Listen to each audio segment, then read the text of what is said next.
Hey everybody, welcome to the Strimstream. I am your host, Strimtom, and today we are going to be doing some fun stuff, more like regular stuff. um, I am looking at the right thing, right? DDO stream, DDO stream. I don't see chat, that's weird. Huh. Anyway, welcome to the Strimstream. Today we're going to be doing some good stuff. Um, just trying to stay calm, keep it tranquil, just relaxed. We're here at the monument to Gary Gygax.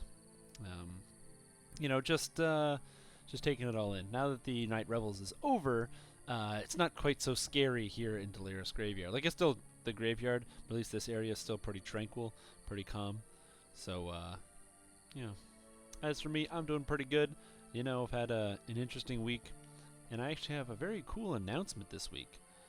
Oh yeah, I'll change that later. But I have a very cool announcement for you guys. I, Strimtom, am going to be streaming all week. Every single day this week. And if you want to find me... Is this the right side?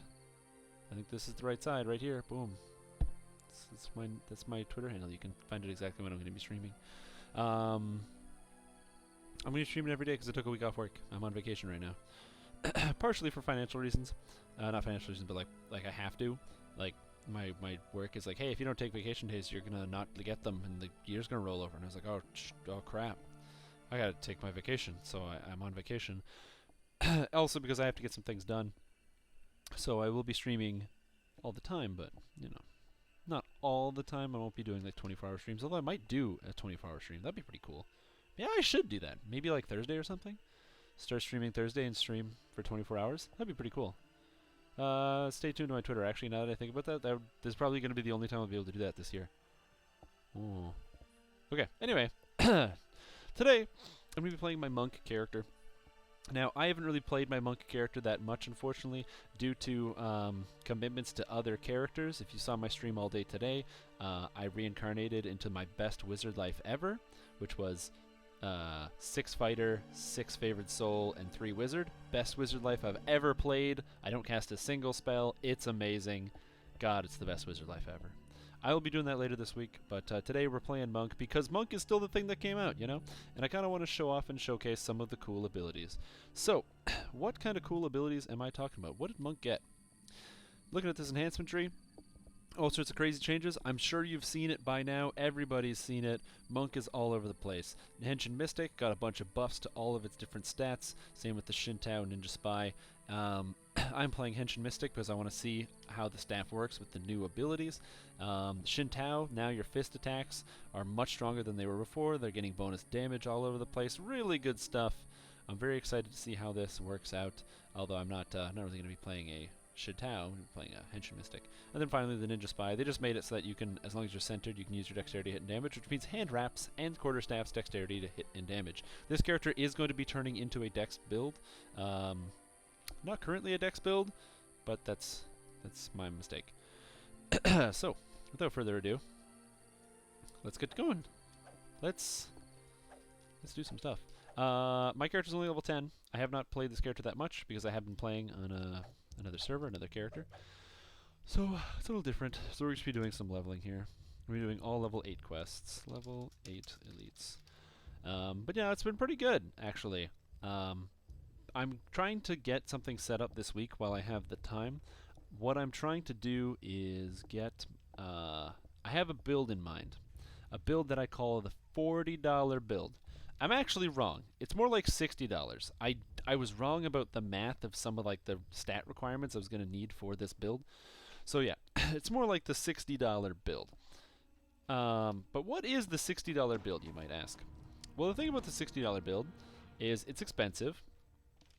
And when I do it, I'm going to live stream it when I actually build it. But to make the $60 build, before I do that, because it is a very expensive character to make, I don't want to run into a situation where I make a character that costs a lot of money. And the reason it costs money is because you have to use, Hearts of Woods and things like that to set it up. If I make a character like that, I don't want to run into some goofy situation where it's like, oh, you know what? It would be better if I had like rogue past life, and then all of a sudden I have to go get rogue past life to make my character really work. I don't want that, so I'm going to try to avoid that whenever possible. This character works essentially as just a two-handed melee build. As disappointing as it seems to me, there's not a lot going on with this character. It's not really very unique in the sense of how it interacts with the game. It's kind of just like a melee. Also, please let me know. I'm trying to get a new audio setup, so let me know if the audio from the game is like way too loud or anything. I have no way to tell. Yeah, the character does have some cool different features. Feature number one, I have lots of ki, as you might notice. I'm not even in fire stance. This is how much ki you just generate being in a Henshin Mystic. Henshin Mystic generate extra ki per hit with quarterstaffs. So if you happen to be playing a Henshin Mystic, you're going to be getting free ki all over the place, which is kind of nice. Now, more than just free ki, welcome. They also doubled the healing of healing ki. So when I pop it, ba-boom, 96 health. That's a lot of health. And because of that, and I have so much health, being a dwarf, a dwarven monk, and I have completionist, this character's got a lot of health and is going to stay that way. Now, if I was to rebuild this character from the ground up, I would do this as a pure dex-based build, getting just enough strength to hit all the strength requirements for feats, but then focusing mainly on dex. Dexterity is pretty easy to acquire as a monk, and more importantly, this character I like to be in Ocean Stance, because Ocean Stance gives me bonus dodge chance, so giving me up to a cap of now 31 max dodge, which is crazy. Picking up an extra 8% dodge chance is really nice, and I'd rather, if I do have that, the extra dodge chance, you know, I'd rather have that than the extra ki generation that I don't really need. Sure, there's the extra critical multiplier, but this character seems to do pretty good damage without worrying about the critical multiplier yet. Endgame, maybe that will change, but you also have to bear in mind I'm currently fighting undead and things that can't really effectively be critically hit by two-hand characters. Sure, if I have like armor penetration and insightful armor penetration, I actually might be able to make a dent and get some good crits on undead characters, but for the time being that's really not an option being level 10, so I'm not really worried about critical hits, especially in a dungeon like this. However, there are actual facets of this character that scale pretty well off of critical hits. I'm talking about things like this weapon right here, the Elemental Bloom.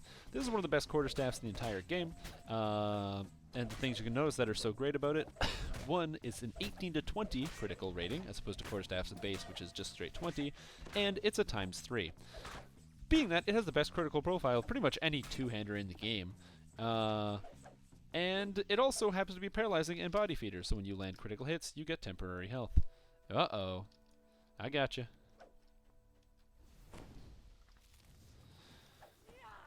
Ram, I failed my save. Rolled a 2. Now, there are a couple benefits. One, because I'm a monk, I heal for 79, so that's pretty good. There's traps in this dungeon, so I'll show you where the traps are. So I can go ahead and do the heal. So we jump over here. No, don't run through the traps. Oh, man.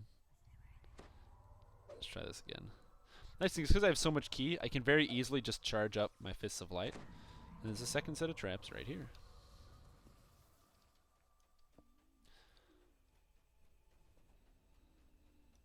So, but yeah, so the character is pretty strong on its own. The weapons that you can get, the Elemental Bloom, of course, it's a difficult weapon to acquire. It's not just like anybody can get it. If you want to get an Elemental Bloom, you got to go do yourself some Temple of Elemental Evil. Temple of Elemental Evil is not a quest that just anybody complete. Generally, you're going to want to go in there with a group of friends, because a group of friends is going to make it a lot easier, because it is a very long, very difficult quest if you try to do it on level. Even if you try to do it above level, it can actually still be pretty challenging. The monsters come in very large packs, and they apply a debuff called Brittle Skin, which lowers your physical and magical resistance rating. So if you happen to think, oh man, well I'm just tanky, so I don't really care, whatever. Yeah, that's not really the case. Being tanky is not going to save you, because every time you get hit, it reduces your tankiness. When do you get Quick Draw? From Henshin Mystic, you get Quick Draw at the third core. If you want to get healing, just make sure you stand around me and I can heal you. So you get Quick Draw at level 6 as a Henshin Mystic. It's right here. It's part of Sounding Staff. Now, Quick Draw is actually really, really, really good. After doing a little bit of play testing with Quick Draw, Oh, if I need to increase the volume, no, man, that's the best. This is the best kind of feedback. Because that's always something I can change. But yeah, so it's quick draw is really strong. Oh, even with the stream volume at max, it's not loud? Really? That's crazy.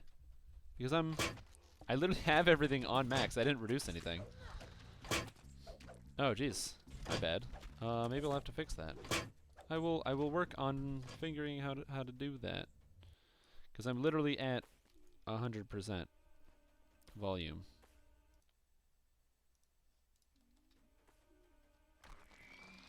%, volume, and you're leaning in. Oh no. You guys gotta tell me this before I start streaming. What happened?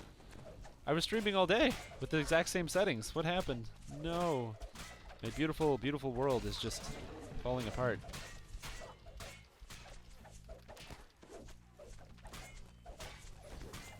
Really? Oh. That's weird. Maybe I should just speak up. Yeah, buddy, I'm playing Monk. That's all we do here. Now, there are a couple things that are kind of disheartening. I will say, number one, I'm not sure if this ability here, Smite Tainted Creature, actually works. I have yet to figure that out. It doesn't appear to work that well, so... yeah, I don't know what's up with that volume issue. I don't know how to sound that. I don't know. I'll have to figure it out. Maybe you guys just need to turn up your volume on your computers. Just buy... If the volume's not loud enough, that means you need to go to the store and buy better speakers. Just buy ones that get louder. You know the ones that they use at the concerts where like the ground like shakes and people think there's like earthquakes and shit going on? No. You know in that episode of The Simpsons when it's whacking day and then Bart and Lisa want to save all the snakes, so they get some Barry White and they play it through the speakers, and they put the speakers on the ground so the bass carries through the whole town and it brings all the snakes to them? That is how you need it. Those are the kind of speakers that you need to watch a Strimstream. If I had to get fancy new computer parts to make it so that you guys can have a better viewing experience when you watch, so the quality is better overall, things like that, I expect you to also get good speakers so you can hear me, you know? It just goes back and forth.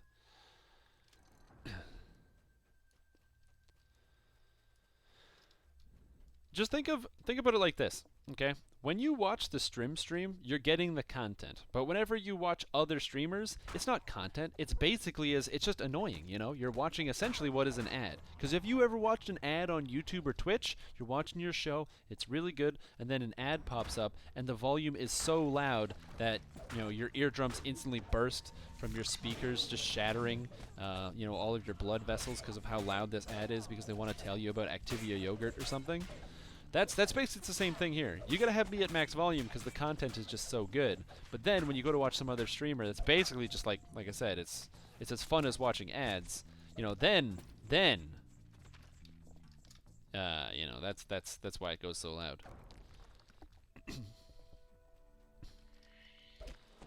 I don't know what I'm talking about. I'm just saying crap. Also, my room is like really dark, even though it's not that dark.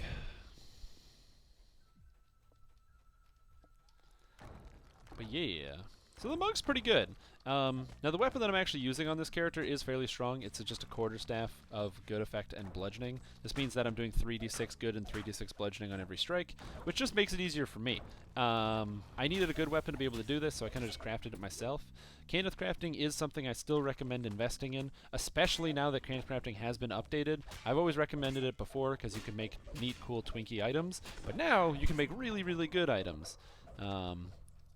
Thanks to Cannith crafting, I have a character on Arganessen who's level 15 and has 48 strength, which is like a fictional number of strength. That is just an impossibly large amount of strength.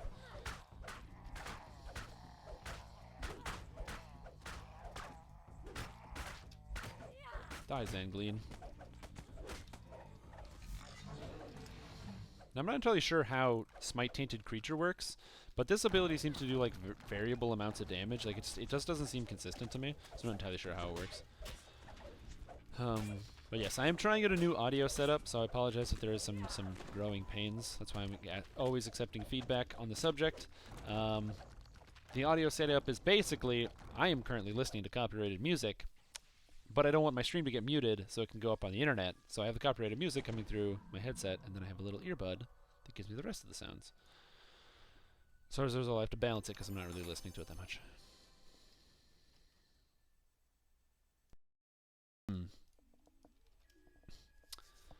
But yeah. So I'm doing pretty good. You know, you talk about your wizard build on stream. Looking for a non-Castern wizard build at the moment. Yeah, absolutely. Actually, if you just saw it, my non-casting wizard build. I did actually reincarnate and play for a bit about an hour ago, and it's pretty fun. Oh, I gotta punch the shit out of these guys. But anyway, I am actually playing a fantastic wizard build. If you like playing characters, but you really do not. So say you like got to do like your wizard life because you got that spell pen, but you really don't want to play a wizard because it's one of the arguably the worst class in the entire game. And say arguably, I mean I think it's the worst class ever. There are actually ways to circumvent playing a wizard. Now some people will tell you, oh my god, you know what's really fun? Pale Master. There's this great Pale Master guide. It's really good. And I will tell you this, okay? Pale Master is absolutely a very strong character class. And that Pale Master guide is really good. If you follow the Pale Master guide on the DDO forums, and to know what I'm talking about, literally just Google Pale Master guide DDO forums, it'll come up. It's the first one. And really strong character, like extremely strong. Like it's amazing how good that character is. However, the author of the guide says himself, this is not a leveling build because Pale Masters don't do any damage. They do 0 damage, actually. It's not that they don't do any damage. They do the inverse of damage, right? So they just do the inverse of damage. They do 1 over damage. So horrible thing. Awful. But even more so than doing the absolute inverse of damage. Most of their abilities, like instant death effects, aren't going to affect things that are actually strong. Orange names in epic difficulty, and all undead. Which is terrible, because ideally, you like your, instant death effects to kill the things that you really gotta kill. That is not the case for the Pale Master. So while Pale Master is very strong, okay, and it is fun to play at high levels, man, when you're leveling, I'd rather try to eat through my own hand, which is why I'm not doing that again. It's horrible. Horrible experience. Bad gameplay experience. And leveling on a wizard is kind of unbearable. Personally, the damage is so much lower, the potential is so much lower. The next quest we're going to be doing is Stormcleave Outpost and House Beneath. But the damage is so much lower, I just find it really doesn't fit also with my style of play, which is really run and gun.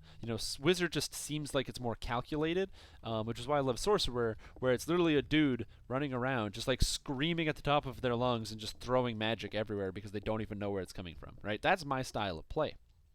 So, I have trouble just wrapping my mind around wizard. It's not the kind of character class I want to play. It's not something I find very fun. It's not something I want to keep doing. So I needed to get 2 more wizard lives, and I still am working on 2 more wizard lives for my $40 build.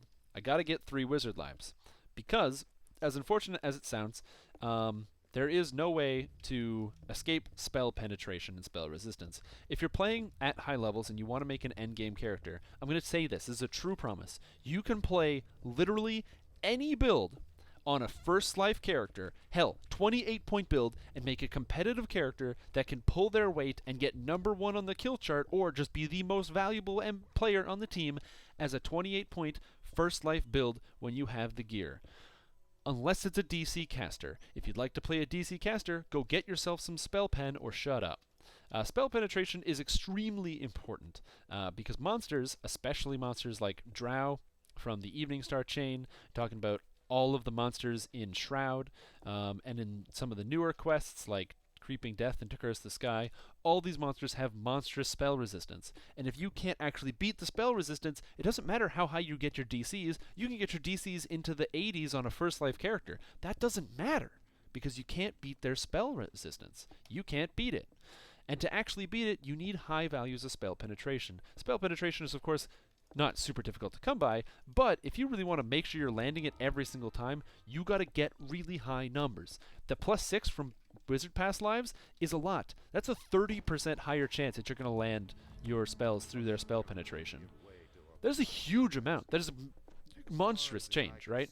Think about, right? So, it's one of the things why I have to play Wizard, because I get it through these lives. So, begrudgingly, I am in fact playing through Wizard Lives. To make it easier on myself, though, and so I will hate it less, to get through the Wizard Lives after doing one Deep Gnome Life, which I will say, honestly, I did find it entertaining to just PK every single monster on screen. As well as PKing every single monster on screen, I also found it very entertaining once you got into the higher level.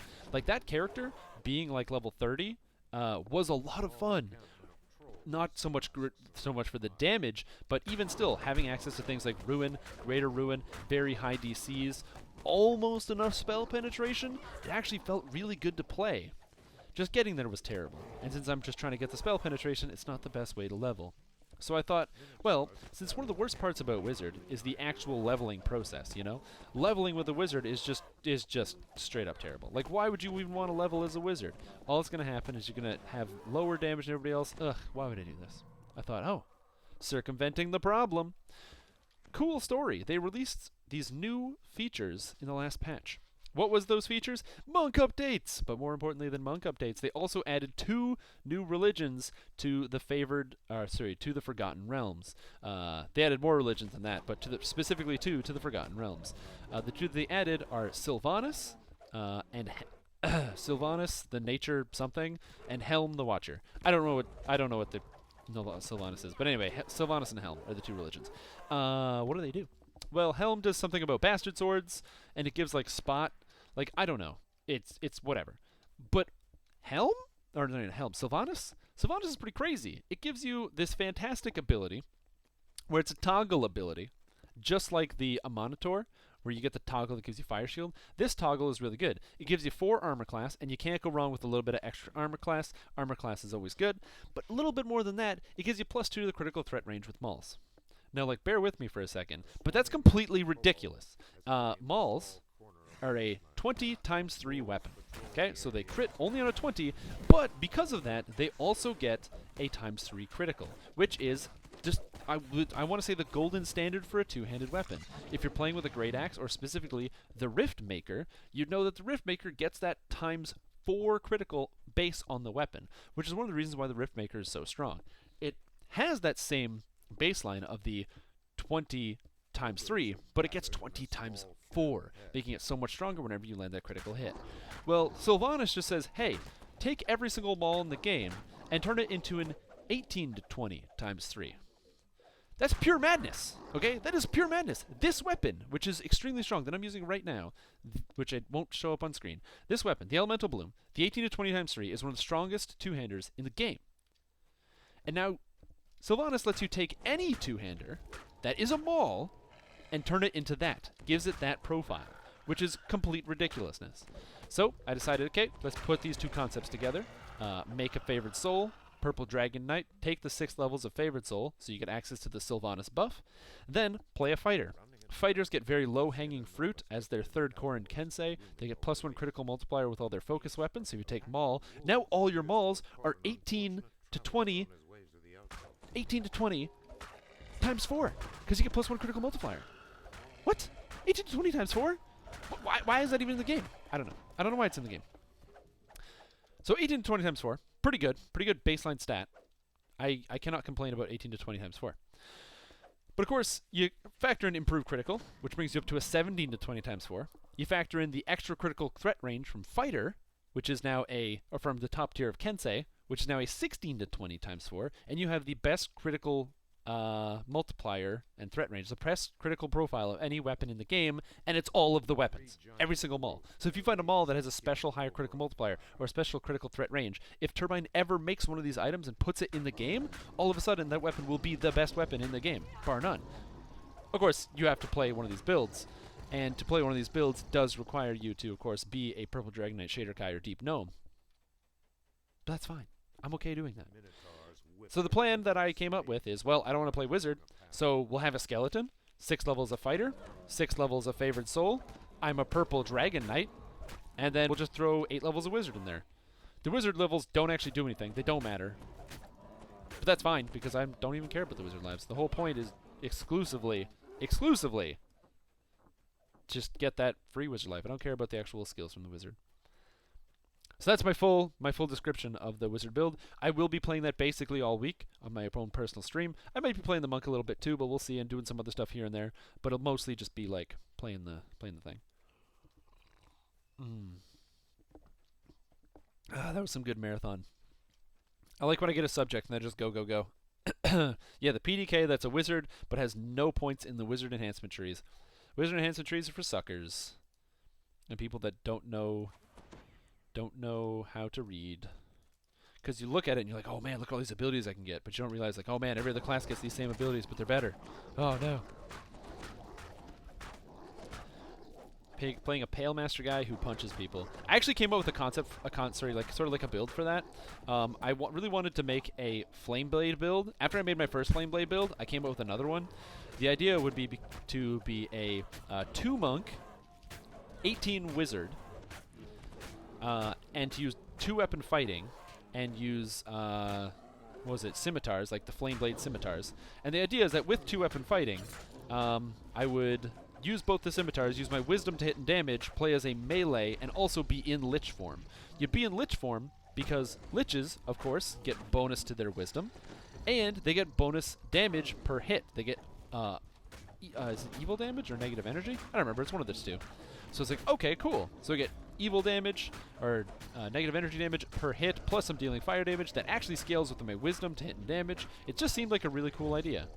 I think that build is straight up garbage, but the cool thing about it is because you do it as a deep gnome as well, you pump up your wisdom and your intelligence, so you get them both at the same time. And your intelligence is still going to be your main stat. So you're essentially just playing a Pale Master, but you're a full melee at the same time. I thought it would be a cool idea. Enlightened Spirit Wraith Monk. Ooh, that does sound pretty cool. Dealing light damage and evil damage. Light damage, evil damage, and you're an undead. And you punch shit. That's a cool concept. I like that. 13 Wizard, 5 Warlock. Now, it might be a problem is, of course, 13 Wizard, but what are you going to do? No Wizard for me.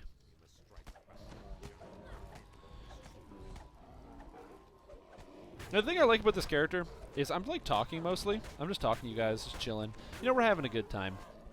I'm kind of not really paying attention to whatever this character does.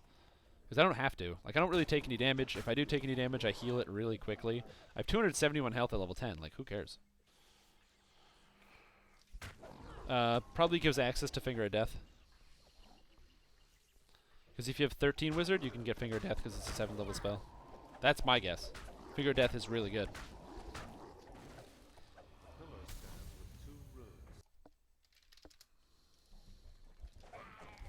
That's why I would do it.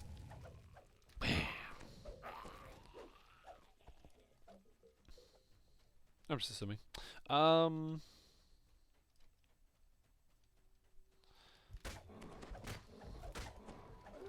Yeah, if you're going, if you weren't planning on fitting Finger of Death into that build, then the extra monk would have been better. It's hard to say.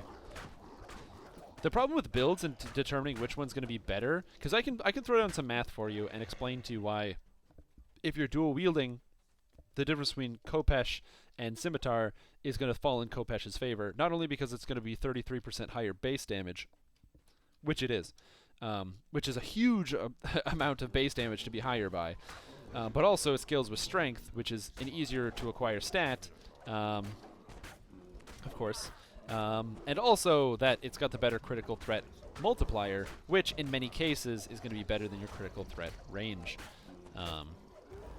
So there's some stuff there. I could throw it on the math, but the problem is you also have to play with it too, because there is a big difference. Even if, let me give you an example of why playing with something is important, because the numbers can sometimes lie. So even if, imagine that using Scimitars and Khopeshes is going to give you the same mathematical average DPS result. The benefit of Khopesh is that it has spiky DPS, because it has less crits, but they do more damage. Now, this might not seem obvious, but you'd think to yourself, well, wouldn't you rather have a smoother damage curve? The thing is, if you have a spikier damage curve, it means you can do stuff like one-shot monsters, whereas you may not have that potential before. Being able to instantly remove a threat is a more defensive ability, because say there's a champion, you walk up and get 2 crits in a row that are just lucky, boom, instantaneously vaporize the monster. The monster lasting a little bit longer is not as big a deal as the monster going away instantaneously, especially if it's something that you can't deal with. Which pretty much puts Kopesh's ahead just for that reason, especially for me and my own personal playstyle. Even if the damage lines up the same, because of the mode at which the damage is delivered, it changes the way you play with it, so... No, man, we're not doing a ridiculous maul build right now. We're doing ridiculous quarterstaff build. How is the unarmed damage only 2 levels a monk? No. Unarmed damage is based off of your hand wraps. So... They changed it. So monks, being a monk increases your hand wrap damage, but if you happen to be playing as a monk right now, if you say you equip an item like the Storm's Harness, if you equip the Storm's Harness, which gives you 5d6s, it's 5d6s. You know, it's functionally the same as using like a light mace of that level.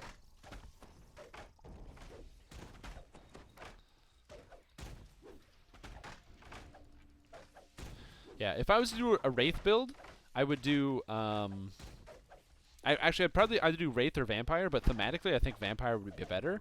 I'd do a Paladin build, so probably like 6 Wizard, 12 Paladin, and maybe like 2 Fighter or something.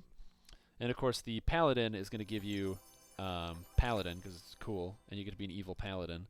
And then if you're a Vampire, you're more seductive, and you get the bonus on Charisma, so it'd be better for your Paladin overall. And also just makes more sense if you think of things like Ravenloft, where there's kind of like, you know, evil vampires and stuff that control everything. They're probably paladins, very charismatic and righteous towards their cause, which happens to be, you know, evil and murder, but it's a paladin nonetheless.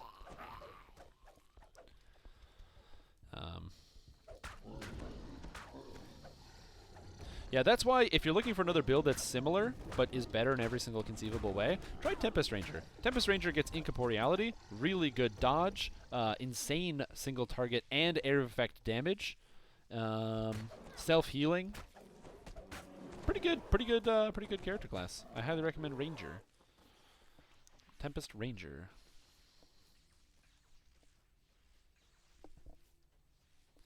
Oh hey, what's up? It's a dude. Whack!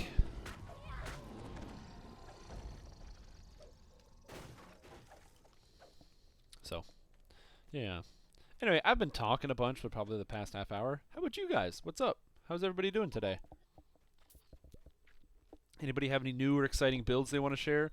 Any cool things that they saw in game where they're like, oh my god! Like, one of the things I can share that I'm still brainstorming and figuring out is I saw a guy, a fighter, with an amazing build, and he's the first person I've ever seen to out-damage me on portals in Shroud. Because my Ranger is usually top damage, because it's a Ranger, like Tempest Ranger. You play Tempest Ranger, you equip 2 weapons, and you are top damage. But I saw a guy, he's playing fighter, Blade Forge, pure fighter, so he had to use a Heart of Wood. Pure fighter Blade Forged, single weapon fighter with an orb in his offhand, Kopesh wielding. He had about 1600 health, he was in Legendary Dreadnought, he was a Blade Forged, and he was destroying everybody in damage. He probably had double my damage, which is crazy, and I do a lot of damage. He had, I swear to God, the guy had like double my damage. I don't know how he did it, and that was amazing. Very cool build. I'm still trying to mentally deconstruct it. I have some ideas as to how it works, but I'm still trying to figure it out. You know, he definitely had like know the angles up, so he had a bunch of intelligence, although he was very strength based. You know the angle synergizes very well with Power Surge, you know. So I'm still trying to figure that one out. But what about you guys? Anybody see any cool builds? Anybody play any cool characters or anything right now? Struggling with any lives you don't want to do, as I know the feeling from my silly wizard lives. Silly wizard lives. You take up the shard of stone. You know, I do enjoy like this monk life. This monk life feels really good just because it's crazy strong, right? Like I like this character, especially the way it plays right now. Not just because it's strong, but because like I'm super not even paying attention. I'm excited for like maybe when it becomes more iconic. I will say that probably like my biggest failing that I'm seeing right here is I don't feel like I'm doing anything other than whacking stuff. I mean, yeah, I could probably like, I don't know, do more than just whack stuff. Like I could use my key bolts and things more often, but the key bolt damage is just so low, and because it scales with only melee power, the melee power affects my main attack more than it does my key abilities. So I should do a punchy punchy monk. Well, I'd have to reincarnate to do a punchy punchy monk. And I already have this elemental bloom. It's so swanky. I could though if I wanted to. I do have a lesser heart that I could just use whenever. When you know how when you make a character you have a lesser heart? This character is on its 16th life or 17th life. 18th life. This character is on its 19th life. This character is on its 19th life. I have never used my lesser heart of wood that you get when upon character creation. So if I really wanted to, I could reincarnate this character and re-roll it as a punchy punchy monk. Wouldn't be that bad. Of course, I would lose out on this, and I've never actually played a punchy punchy monk. But I don't know. I like this character. I am excited for getting some more abilities. I'm gonna get Jade Strike soon, and then Tomb of Jade. Of course, Tomb of Jade being unbelievable. Welcome. Can I carry all these? Apparently.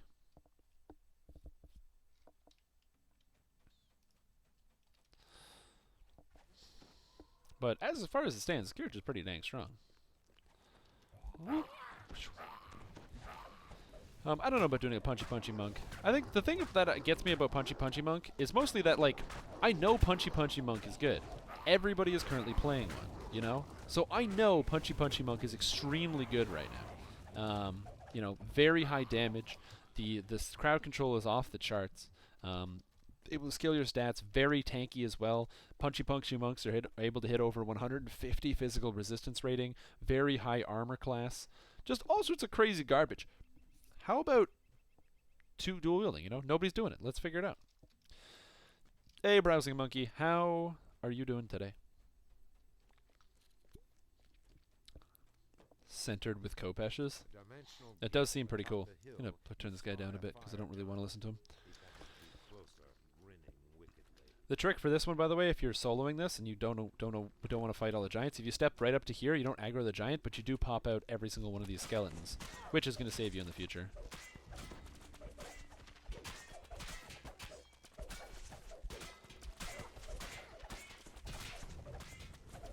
I like can't understand this guy. He's like crazy mumbling.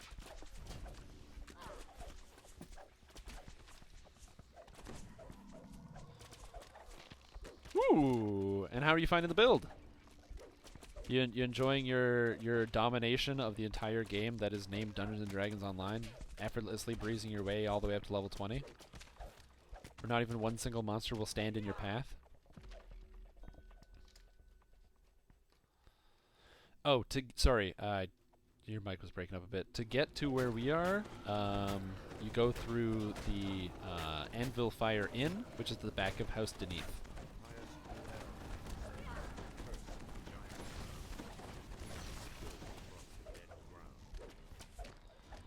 Is the silver bow the ultimate bow?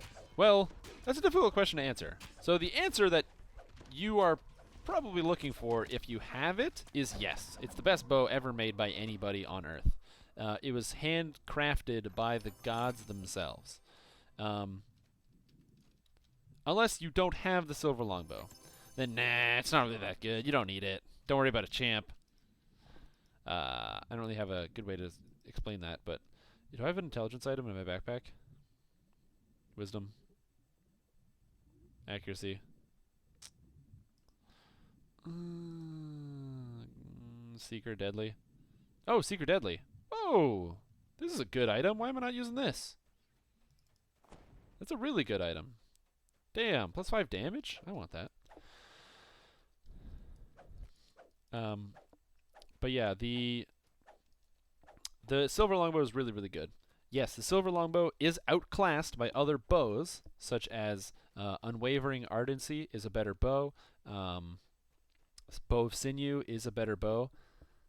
The Bow of Silver Flame is not a better bow. That's just a worse one. The Bow of Silver Flame is absolutely worse.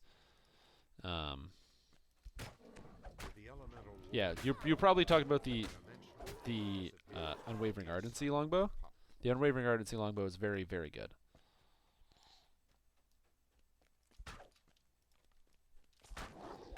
Yeah, Alchemical longbow is also pretty good. Of course, the Alchemical longbow requires you to have done at some point, what do you call it? Master Artificer, which is just improbable in and of itself. Not that it's a bad raid, it's just statistics will say that, or statistics show that most people have never done that raid. Again, not that it's a bad raid, just most people haven't done it. To case in point, I've never done it. I will, though, don't worry. In fact, I might just do it here on the official DDO stream. Ooh, first time. That'd be pretty cool.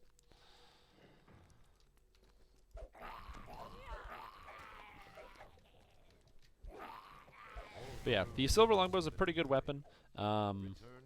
It will take you all the way up to level 20, no problem, no questions asked. It's extremely good. And getting you up, and the nicest thing is it comes from a free-to-play quest, and it's not bound to character or not bound to account or anything like that. So you can, if you do pull one, you can sell it on the auction house if you want. In fact, you could sell it on the shard auction house and make shards off of it, because people don't want to farm for that stuff. They don't want to go out and farm for that. But who cares? Doesn't matter if you go out and farm for it, because if you have the silver longbow and you already have it and you want to make some shards, just go sell it and make some shards. I mean, look at this. You have to full screen it for this one. But in the bottom right corner here, I have this little thing that says Astral Shards. And in the bottom right corner, it says I have 131 Astral Shards. How do I make Astral Shards? I buy them out of the DDO store. Just kidding. I sell stuff. If you're looking for good items to sell, especially right now, hot topic items that will be flying off the shelf the moment you put them on there, Kenneth Essences, collectibles, and previously it would have been Night Revels. I made a bunch of shards selling Night Revel stuff, chocolates and keys. Man, people bought chocolates and keys like crazy. Everybody wanted their chocolates and keys. Chocolates and keys? Get some chocolates and keys. Chocolates, keys. Chocolates and keys. But you don't have to do that. You can also just keep your stuff. You don't have to make money. But there is money to be made on the shard auction house. There are people who have a lot of shards and don't want to farm stuff, and there are also people who don't want to farm stuff and want to buy it on the shard auction house. If you have Shadow Dragon scales, ooh, you can make some money on that auction house. Thunderforged ingots, all sorts of stuff. Gold roll? What are you talking about? And don't worry about it. We're almost done, and then when we go to the next quest, I'll be able to lead you. This one's just kind of, it's really, really damn big.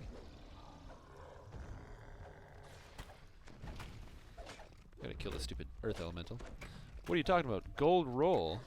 Are you talking about this thing that's in the bottom right corner of my, or bottom left corner of my screen here? The gold roll? It looks like I do have a gold roll. Maybe we'll have to go through that in just a second here. I gotta kill this giant first. I'm sorry I'm killing General Xantalar, General of the Enemy. Alright, while you're saying, oh, go do a gold roll. Strimtom's here killing a general. That's what I do. That's how I dwarf. So, gold roll. This thing right here, daily dice. You get one free silver roll every day. You can use it for a silver chest roll or put it towards a gold chest roll. Gold chest roll.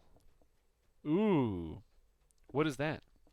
Gold chest roll is better than a silver chest roll. If you get the opportunity to make one, it's really cool because you can win all sorts of cool crap. You get one once a week, especially if you're a VIP. In fact, only if you're a VIP. So, if you want to get one of these gold rolls and be just like me, and win a cool prize, all you have to do is just take your phone, no, not your phone, take your wallet, take the wallet, put it in an envelope, and mail it to Turbine with like money. Just it has to be money in the wallet too. You mail it, and you write on the front. You use like a crayon, and write "gold roll, please," and then bam, you're on your way to getting a gold roll. Every single VIP gets one of these for free each week. Certainly not for free. You have to pay for being VIP, but it's one of the benefits. I click this, and you could, if you want it, you could be just like me. Roll, holy crap, roll a 97 and get a Sovereign 1 elixir and 10,000 experience points. That's right.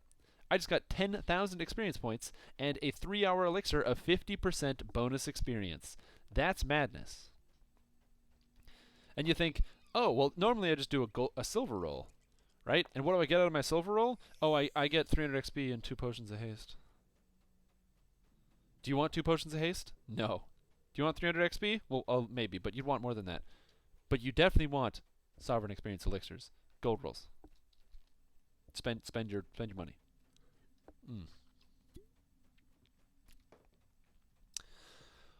So thank you for helping me with that promotion there, Infinitely DDO.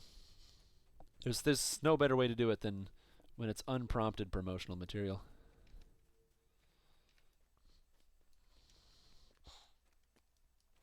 Return to Corporal Delvaskin. Here you go. Here's all your crates, man. Get them out of my inventory.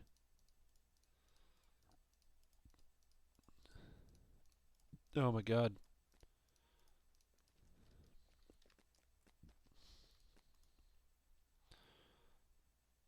Did you pick up any of the crates, Rena?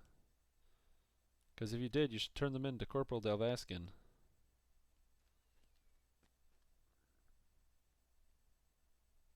I know he did. I watched him do it. Whatever. Awesome. Next will be Strombald's Mine, which is in the same bar. Next, get occasional jewels toolkit on silver rolls. That's right. You can get jewels toolkits as well. I do like them because there's a lot of cool augments out there that you don't want to just like throw away. But if you use them and then you say you change items, you want to be able to get them back, so. Ooh, Con 6 outfit. But mine is Fortification. I think Fortification's better. And a bunch of commons that I don't want. Cool. So the next quest is from this dude, Laird Strombald, just over here. This quest has a lot of traps, so be careful. I don't have to be careful. I don't care. If there's lots of traps, I'm just like... and I like breeze my way through. Because I've got evasion. Something to note that's very important about why I'm in Ocean Stance. Ocean Stance gives a stacking bonus to saves, which is right here. Strimwald Mine? Is this the Strimwald Mine? It could be the Strimwald Mine. I like it. This is my mine now. Look at me. I am the mine foreman now. Ooh, Captain Phillips reference right there. But yeah, so Ocean Stance gives you plus bonus to all your saves that stacks with everything else. Can't complain about that now, can you? I'm also really glad nobody noticed I did a fail recall there. I keep failing to do good, fast recalls. So I'm really glad that nobody noticed that I did a fail recall right there.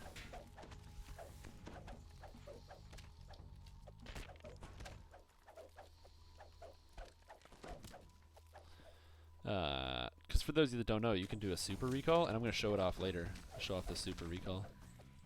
It's like super duper. It's like the best recall ever. Oh,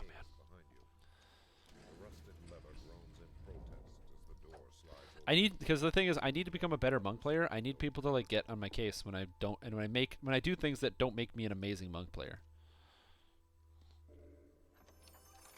So when I forget to make these decisions with my play, it's important that somebody goes, "Hey, Strimtom, you really could have played that better there," you know.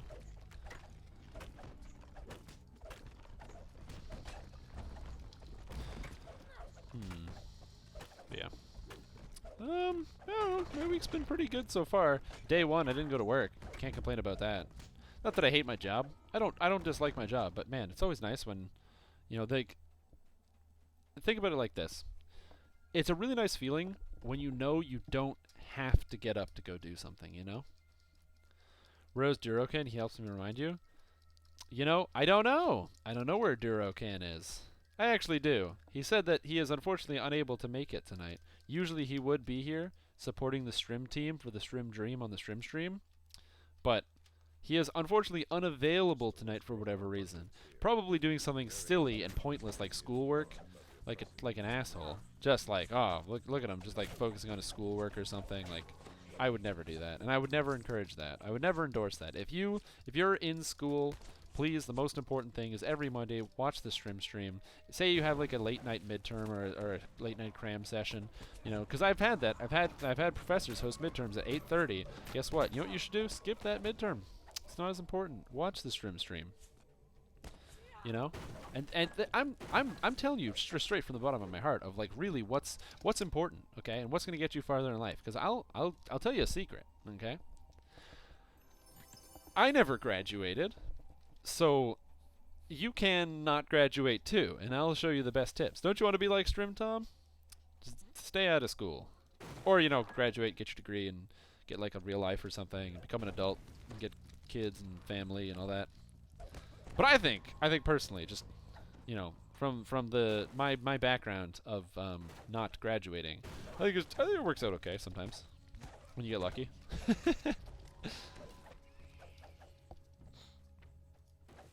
Although lucky would be playing video games as like a career.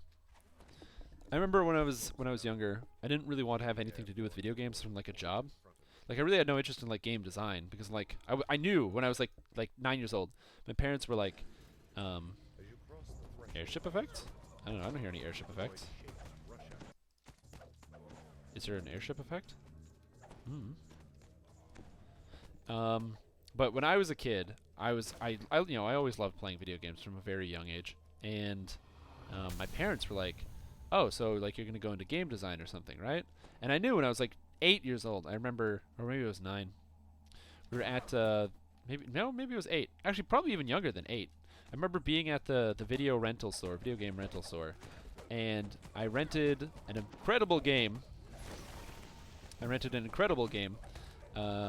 Which was Kirby's Dream Land 2 for the oh man, rest in pieces.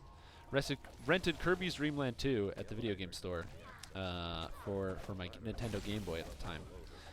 And really, really good game. If you have not played Kirby's Dream Land 2, ooh, that is classic. Classic Kirby. Insanely good. Super good game. Highly recommend it. Of course, you need an original Game Boy. I'm not saying you couldn't get an emulator for that, but you do need an original Game Boy to get it. It wasn't even on Game Boy Color. This is a Game Boy game. Amazing.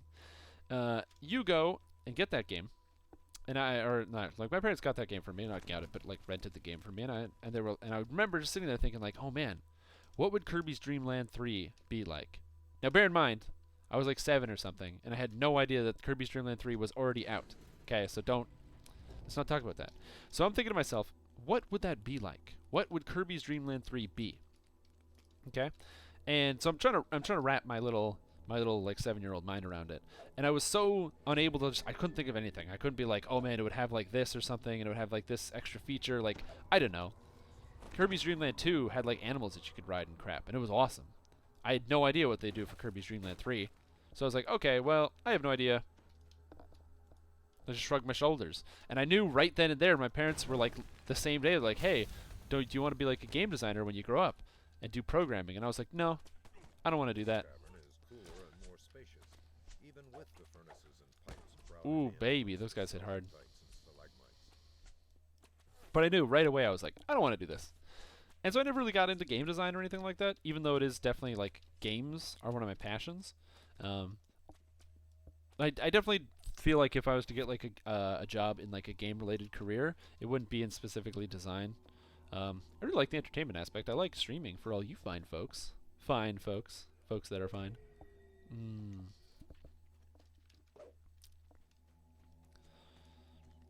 Here, let me heal you with karate. Here we go. Karate healing. Alright. Oopsie. Whoa, I'm flying all over the place. I mean, I know monks are supposed to be mobile, but that was ridiculous. No, that asshole is shooting at me. Ugh. I got him.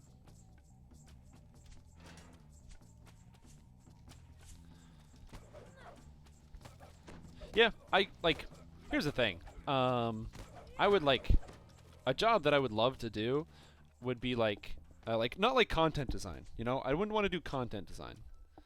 I like doing like more like systems design, I guess. Is more like think about it. I like coming up with like systems and way things work. Like I would never want to be a guy if like somebody was like, "Hey, would you like to make a dungeon in DDO?" I'd be like, "No, not really. No, thank you." I don't know what it would be. There'd be like a slime. I don't know. It would be like I don't know what I would design the dungeon to be. I feel like if I was to make a dungeon, it would just have monsters that specifically break hand wraps because I got sick of people complaining about they break too much.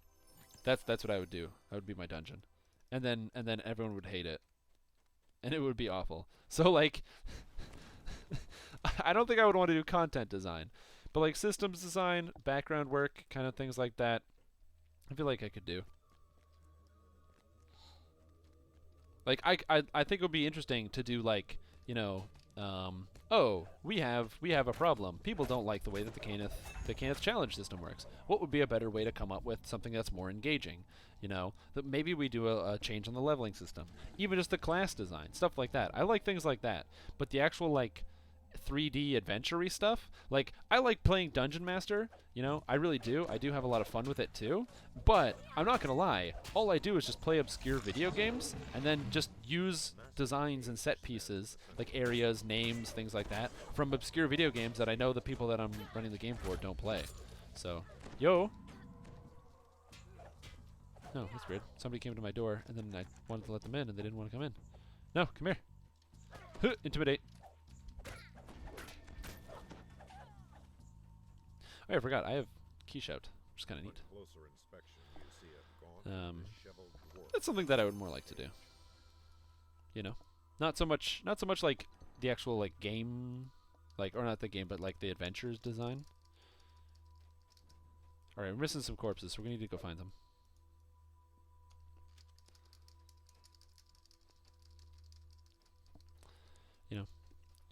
I really like this quest. This is like my least favorite part of it.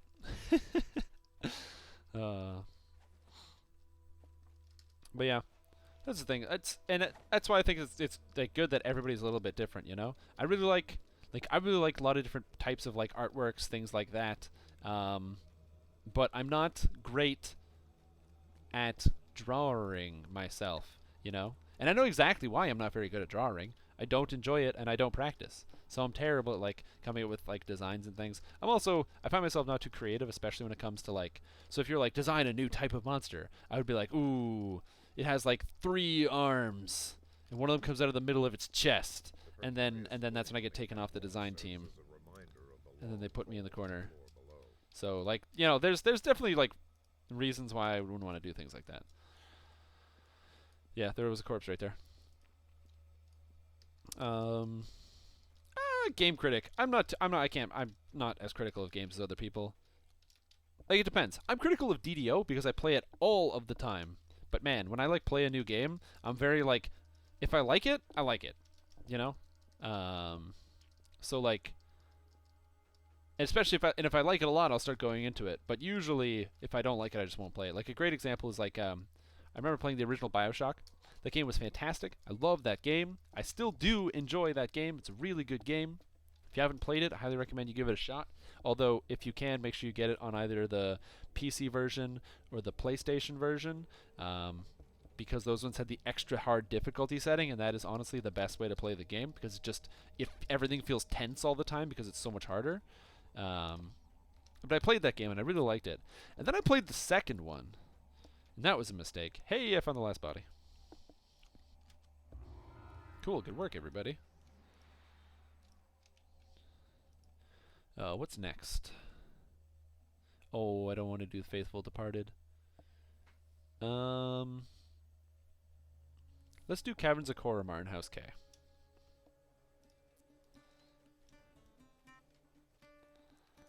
And I played BioShock 2.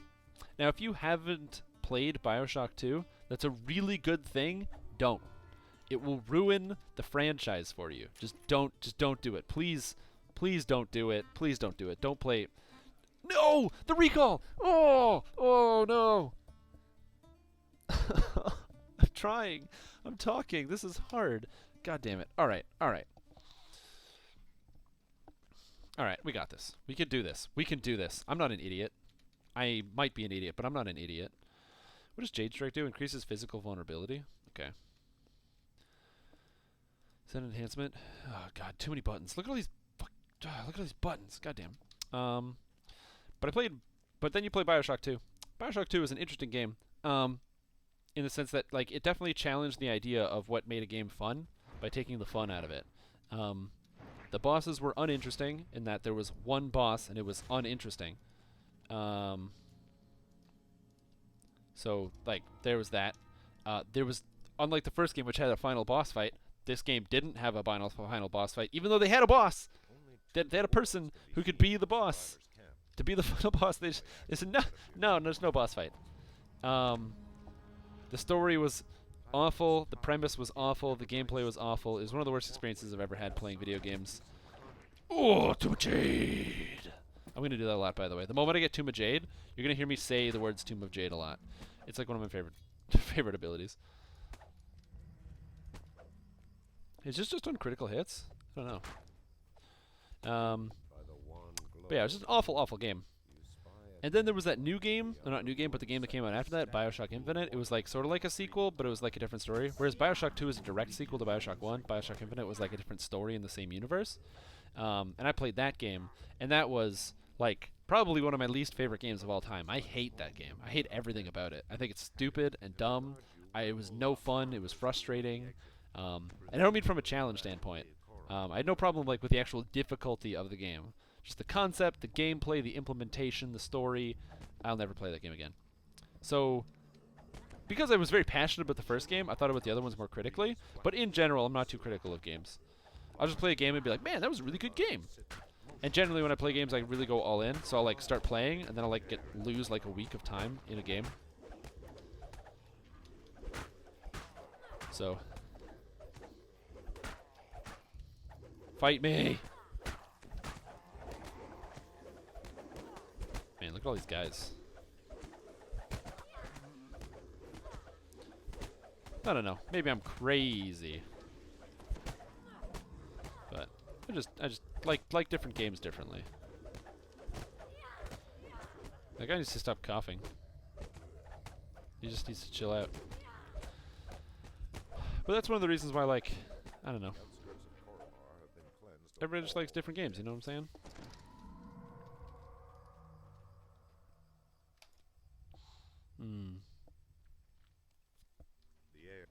That's why, like, I really like DDO. Because I find it difficult to complain about stuff, because Turbine does a really good job of keeping me distracted. Because I'm like, man, there's this thing that could bother me. And then they're like, hey, by the way, monk update. I'm like, oh, monk update. And then they're like, I'm like, man, this thing could really start bothering me. And then they're like, oh, by the way, you know, God, what is it? Like, they'll just be like, oh, Kensei update. And the fighter Kensei is going to become one of versatile trees, and you're going to want to make build after build after build that utilizes the Kensei tree in different ways. It's like, ooh, what do I do now? What do I do? I got to make like 6 or 7 Kensei builds. Which is absolutely. No, I have cleave. I have cleave on the monk.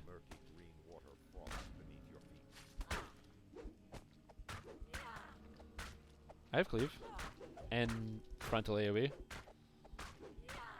I guess I could be like...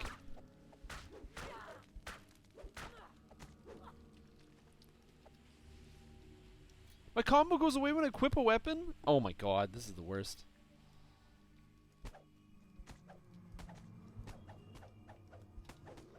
This isn't my monk?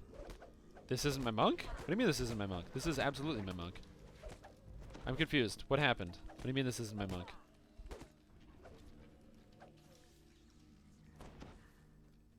This character is a monk. I just don't have great cleave. I have cleave. I didn't take Great Cleave because, I don't know, it's not as good? Is Great Cleave good?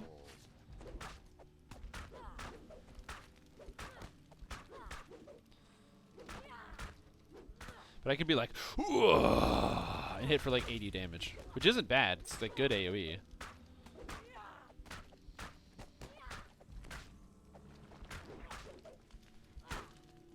Yeah.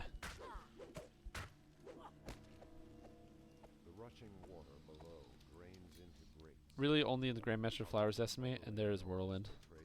Yeah, monks don't really get very good AoE. Like they do get like that fire punch stuff that I was using, or Dragon Breath. That can be like Dragon Breath, but the damage is relatively low compared to like the actual cost of the ability and what it does. And prepping it does take a little bit because to prep it you have to. Oh God! I'm using the rope. Because to prep it, you have to use fire, which can be tedious and annoying.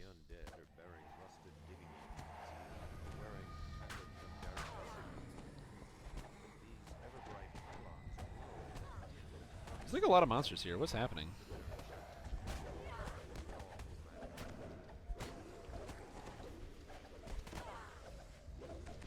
There's like a lot of monsters.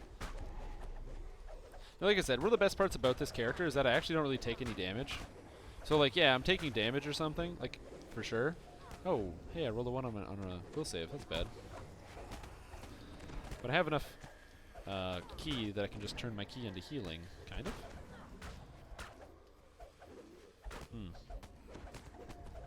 So it's not that bad. The problem is there's a specter here that is just junking me. No, I rolled a 1 on my sound burst. Oh, 5% chances. Why?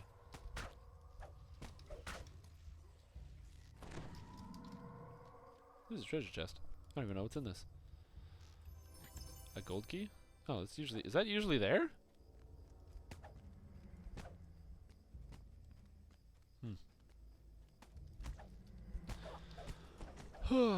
But yeah, it looks pretty fun. I'm excited to see how Incinerating Wave works with it, because I want to know if it's actually going to be stronger, like give me a better outcome. The problem is, it's difficult to say whether it's actually going to be better or not, because yes, it is going to be access to an area of effect ability, which I think will be pretty useful. The damage has to be kind of good. If it's not good, we'll run into a problem. Early math estimates, even at very high melee power numbers, show off looking at like 150 damage on Incineration Wave, which is just extremely low. Even if it's a completely supplementary ability, 150 damage is just not a lot of damage, you know what I'm saying? So, like, yeah, it's hard. It can be a hard sell. As well as just playing the monk. I do want to do a more interesting build next time, though, which is why I've already decided what my next build is going to be after I'm done this monk life. What I'm going to be doing personally, as opposed to this after this monk life, is I'm going to be playing a barbarian, a pure barbarian. And it's going to be one of the most interesting barbarians that you'll have ever seen. Now you might think to yourself, pure barbarian Strimstream, you're trying to pull the wool over my face. My face, you pull the wool over it. What are you saying? Pure barbarian. Ooh, interesting. Lots of people have played pure barbarians before. What are you going to do? Trust me, it's going to be great. It's going to be unbelievable.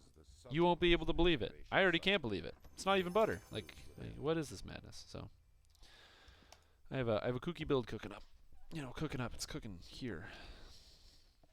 Again, one of the reasons why I love this game, and I can't stop playing this game, is because kooky builds, man. Kooky builds.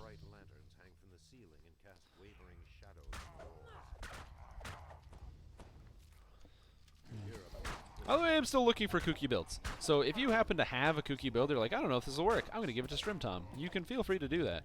You can either send it to me in an email at strimtom@gmail.com, or you can just tell me about it in chat, and I'll try to remember what it is. And if it's interesting enough, I might actually play it. Because, yeah, like, I could come up with ideas for bad builds, like, oh, play, like, 6 Cleric, 6 Druid, 6 Wizard. Then it's like, yeah, okay, good, we got a bad build. But nothing, like, interesting. Nothing that would really push the envelope, as it were. You are dizzy by the stench of rotting and singed. The golden key is for a hidden chest at the beginning top of the quarry. Okay. Get Tomb Jaded. Oh, we didn't get Tomb Jaded. Ah, cool. Doesn't give a shit. Good time to advertise Discord. What are you talking about? Wait a second. Discord? What is that? I've never heard of that before. Well, you know, person that's never heard of Discord, let me tell you about an interesting tool. So you might have used something to chat with your friends. Maybe you've used Skype. Maybe you used Ventrilo back in the days of yore when people raided in like the early World of Warcraft and things like that. You'd hop on your vent and you'd talk with your buddies. Well, now there's a cool new program called Discord. And Discord's very versatile. You can do a lot of things with Discord. You go in the little mine shafts. So, like, you know, I'm going to come out to the center, but if you're in that little quarry there, which I might be able to come to you. But yeah, you go in the little mine shafts. I'll come out to you. But if you've never, you know, if you've used some of these voice programs before, sorry, I didn't realize you didn't follow me into the quarry. But if you've ever used one of these programs before, say you've used like any of these chat programs, there's a new one called Discord. It's super cool, extremely useful, handy dandy, fast, very low memory, and it has a lot of wow, there's a lot of champions. That's a lot of champions. Whatever, we'll get them. Maybe we're not getting them. I don't know. We'll see here. They're going away.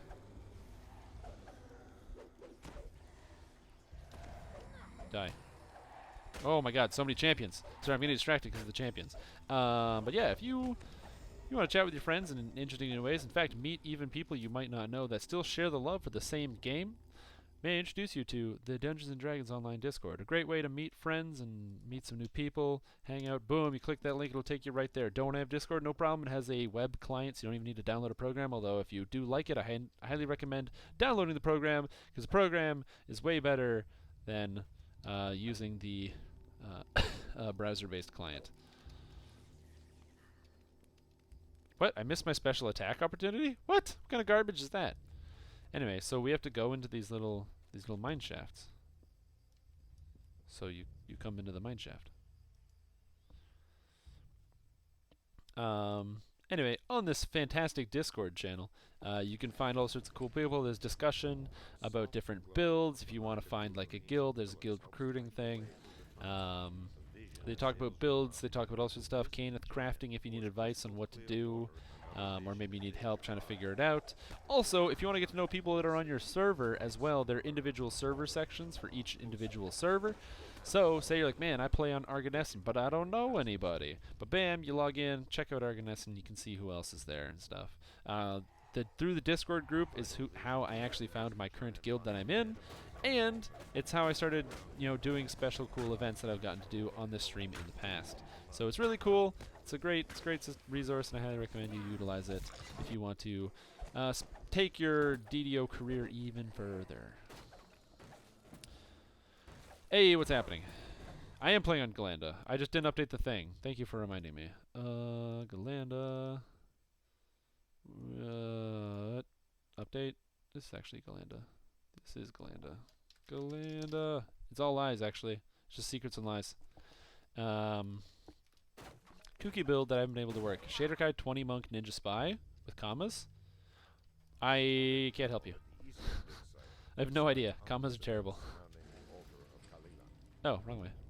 That's not what I want. This is a shrine. Commas are awful, so I have no idea how to work that build.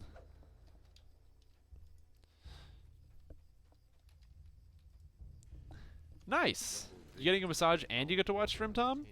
Man, the only way it could be better is if Strimstream was giving you a massage. Fortunately, I'm giving a massage to your mind and also your eyeballs. So, yeah, you get to see my nice, beautiful face.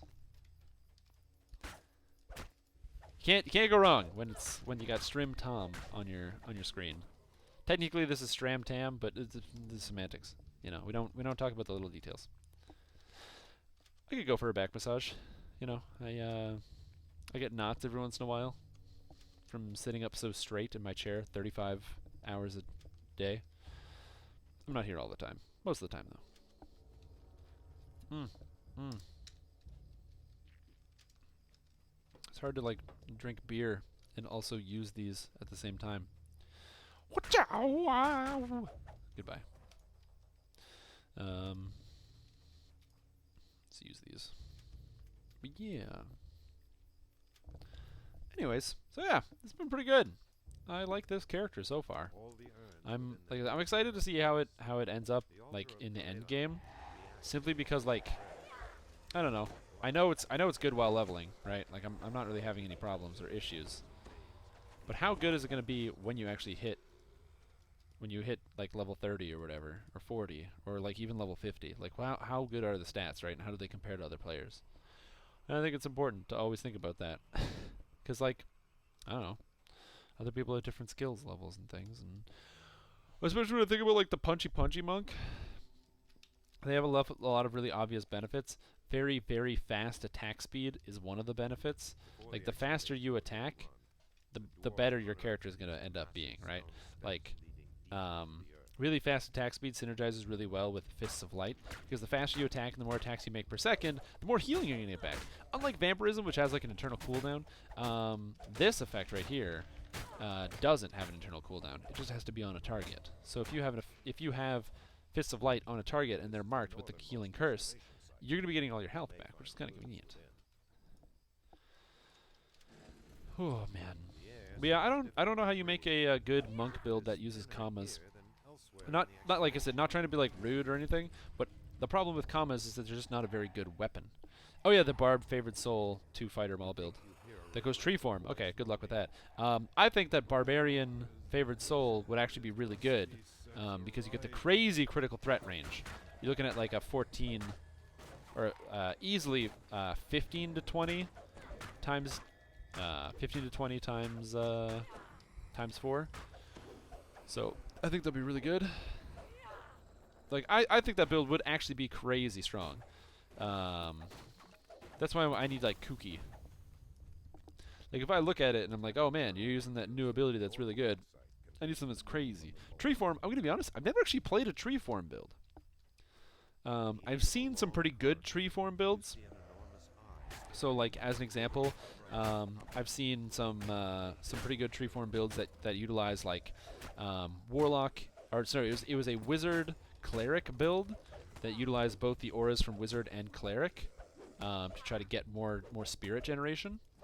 I think it seemed like it would be pretty interesting. Oh my god, Incorporeal is the worst status in the game. What is this madness? I can't hit this guy. Help! Help! Okay, whatever. This is what Keybolt is for. Die, bastard. Keybolt. The philosopher's mirror. Okay. That's not quite that tree form. That is tree form, but it's not quite that tree form. Yeah, I'm not entirely sure how tree form works, but I've seen crazy damage come out of tree form. So I know it's good, I just don't know how or why. There's still like a pretty steep learning curve there.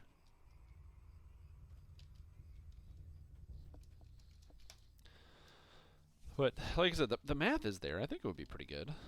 I just realized the whole purpose for me, the whole reason I set up this is so I can listen to copyrighted music, and then I'm not even doing that. I want to something die Strim. Excavation site. You may find clues within. What happened? It wouldn't boot up. An alien impulse rushes in. A door seals this well-lit tunnel. To reset. Your eyes are also drawn to a dark alcove. So is your computer good, dude? Is everything okay? Man, I don't want you to be in a situation where you can't play DDO or Path of Exile. That would be just the absolute worst.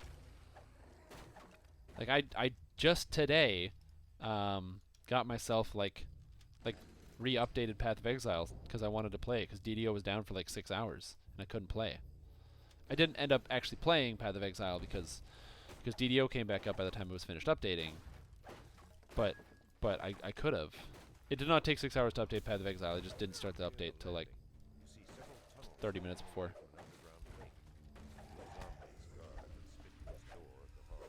But dude, that sucks. I've definitely had that happen before, especially to this computer, which was a scare. But I actually just had to replace one of the cables. I actually just replaced one of my SATA cables and it worked out. All right, this is driving me crazy, dude. I cannot hit this guy because he's incorporeal. So instead, no, god damn it. Keybolt, please. Keybolt! Yes.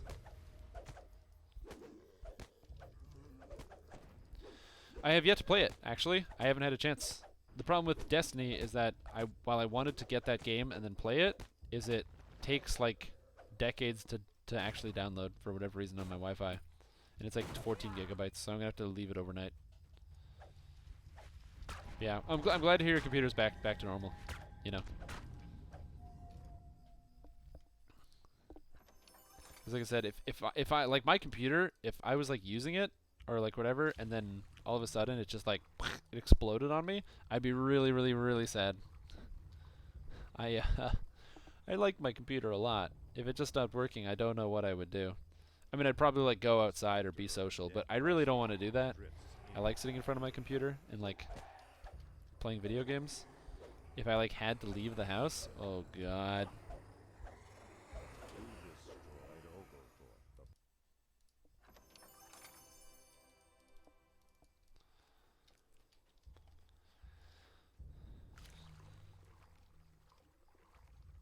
10 0 10. Okay, good to know. Good to know that having to like wipe my hard drive and start from scratch and lose everything is like a bad experience. Good. I was actually tempted. Because you know how like when you start off on a new server, you know, and you go to like, so say you start off in like Orion and you don't have any characters or anything or any items or gold, and it's cool because you get that fresh experience. It's kind of like that if you just wipe your hard drive, right? Like that's how that works. It's the same. It's the same type of experience. Like I'm not sure, but that's what I always imagined.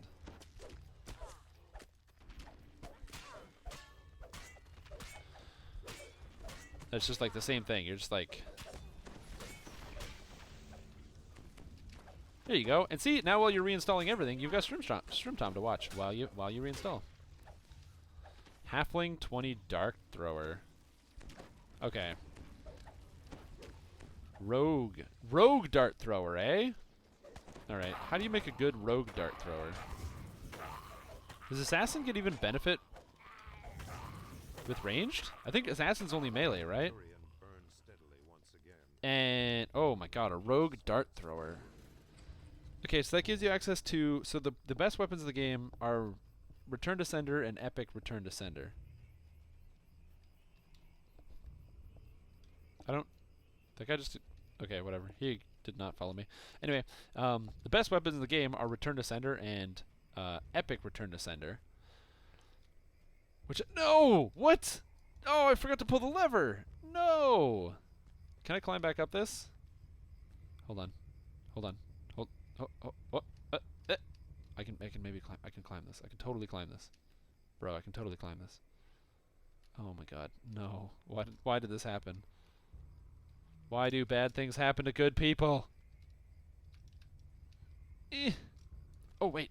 Strength. I need strength.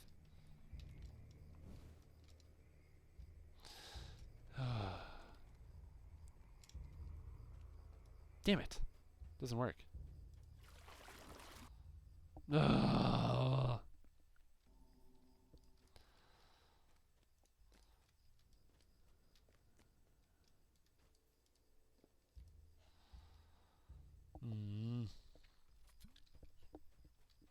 Fail, man. You can't do it. If I had jump, the spell, I think I could do it. Because my jump is only 16. So if I could double my jump and get that extra percentage jump height, I think I'd actually be able to do it. I don't have any jump potions, I don't think. Although I did have the option to just chug a potion of wonder. I could just chug a potion of wonder and get heavy gravity. That's not what I wanted. If I had chugged that potion of wonder, I would have got heavy gravity. Jump! Jump! It's okay. We have heavy gravity, so it'll actually increase our time to get back down there. See, we're smart. We're smart. Heavy gravity.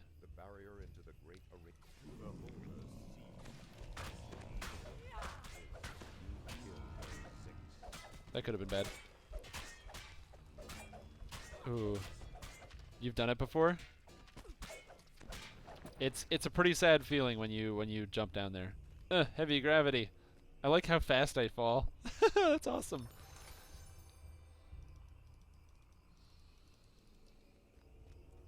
Exactly. I'm like, oh, I want something, and it gives me heavy gravity. That's awesome.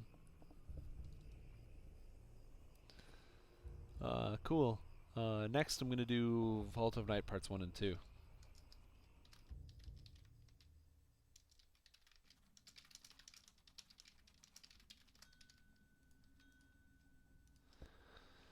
Oh, favorable of stats of something.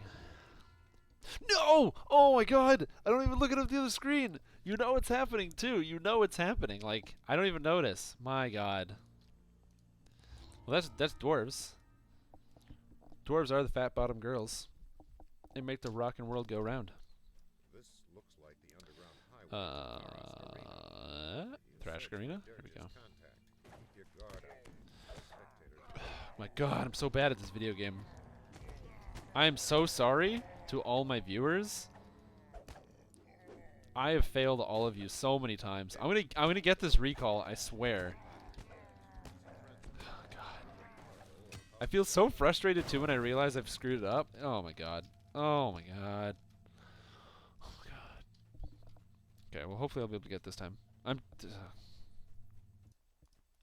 don't think you understand like the level of frustration, like the depth of frustration that I go to.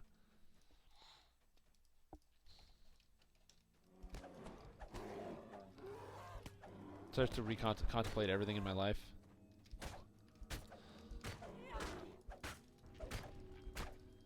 What are those goggles? Rage quit? Yeah, I'm not rage quitting today. I'm too in a good mood. Dude, I didn't go to work today. And I don't go to work tomorrow. So it means I'm gonna stay up late. Doing cocaine.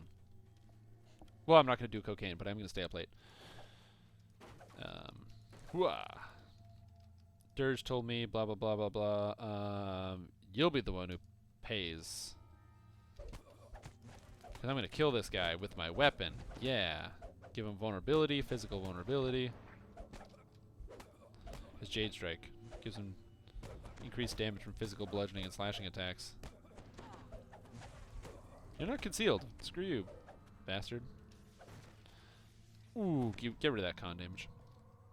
What were those goggles I just looted? I don't know. These ones? In search 11, or search 14 of open lock 11. They're pretty good. Okay, new DDO drinking game. Anytime he forgets to do fast recall, everyone drinks. Oh man, that would be fun. A Strimstream drinking game? Yep, I'm already inside and clearing my way through. Ooh, I like that. Strimstream drinking game. The gates of Varas Arena loom ahead, guarded by a well-groomed Yeah. and a host of Wow. forces.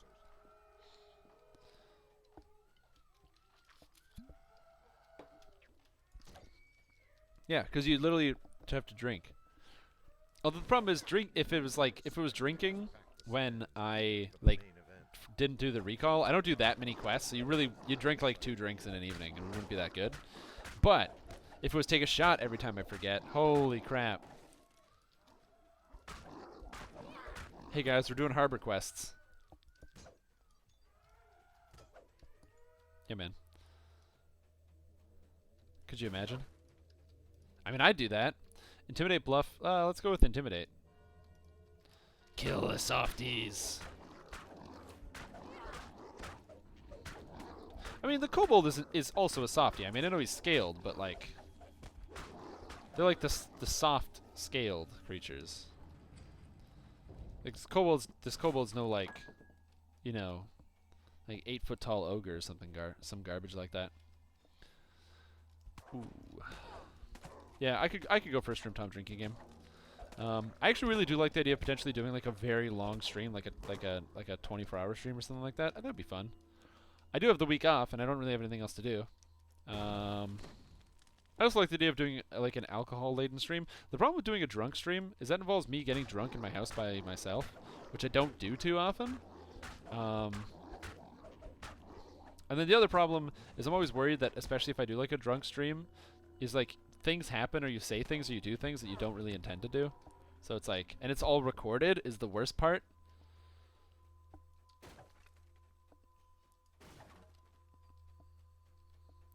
Yeah, because the problem is the quests just are so long, right? Like, oh my god. If I wanted to like, you know, if you could do drinks if I like just reincarnate. If I just reincarnate and we're burning through harbor quests, dude, I'm doing every single quest in the harbor in like 15 minutes. So, bong hits.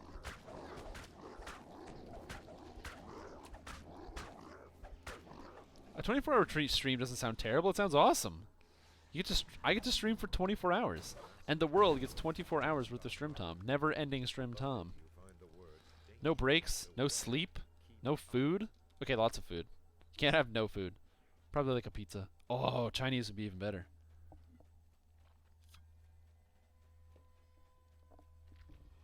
I'm already streaming every single day this week. If you didn't know, you can follow me on Twitter and find out when I'm going to be streaming. Welcome.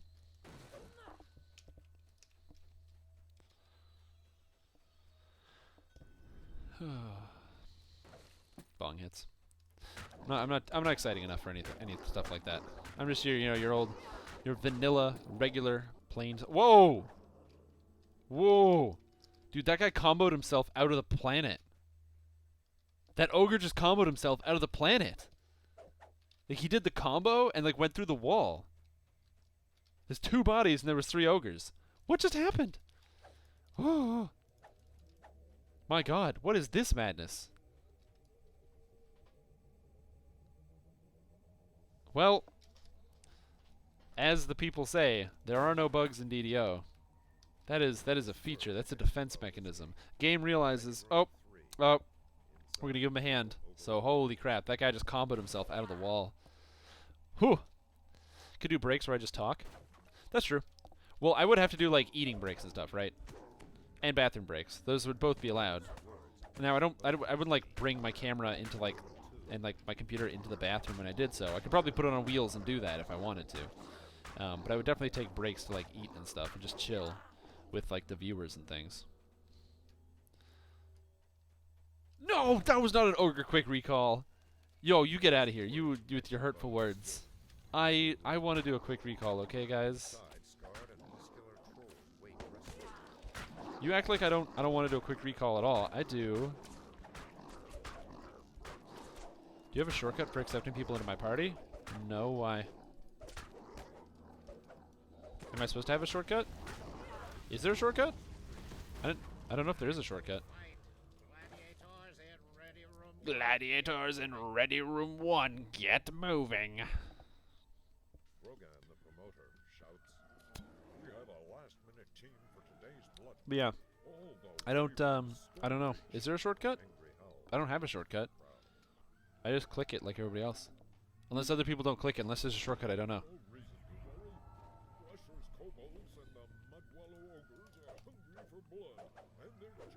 Am I missing something? I'm scared. God damn it.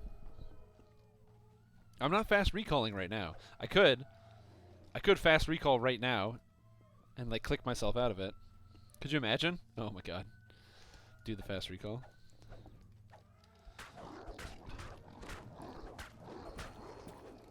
I just want Tomb of Jade, okay? Oh, psychedelic sphere. That's something I actually wanted to do when I was doing my Pale Master life. Whoa, roll the 1. Is do psychedelic sphere and see what happens. Because I feel like it'd be pretty good. It's a pretty good crowd control effect. It's illusion based. It's cheaper than Dancing Ball. The problem with Dancing Ball is just better because you can actually hit the targets, but Their luck has run out. The horns of fury and the maelstrom princes have Drow Elf Sorcerer using False Life. I remember using False Life all the time. That spell is so good. It's like 20 temporary hit points. Don't worry, I'm gonna remember. You guys have so little faith. I don't think you understand my perseverance. It's off the charts, man. Like when I say I'm gonna do something to do it. I don't give a damn what you think. I'm doing this for me, okay? I'm not Eminem. Then I didn't even know how to do it. I know how to do it. I just forget every single time because I'm a good player. I'm gonna heal the sorcerer.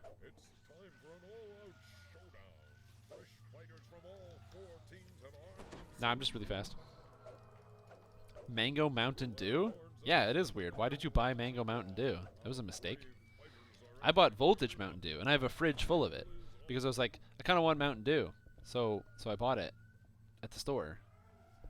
It was like called Voltage. It was the kind that won. It's not as good as the white kind. I can't remember what the white kind was called. Okay, so it was like kind of like a cream soda Mountain Dew. It was pretty good.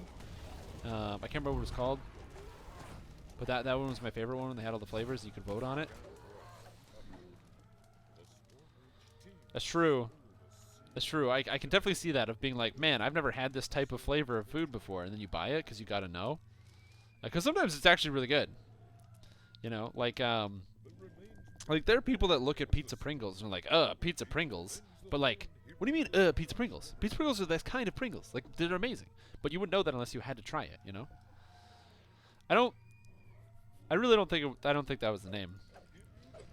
I'm like, just spitballing right here. I'm pretty sure.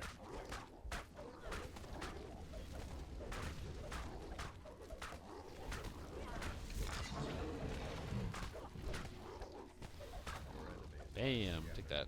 Dead heart. Yeah, I have the blue one. It is, like, my favorite kind.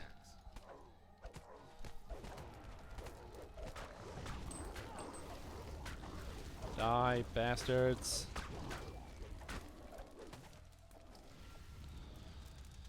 Problem with Monk is that you'll see my bar if you watch the bottom. If you actually just watch these bars, you'll see in combat, you'll see, like, all these abilities going down and on cooldown, like this, like that. And I'm, like, constantly using them all, and it's so hard because I have to, like, focus on it. This game is too hard, guys.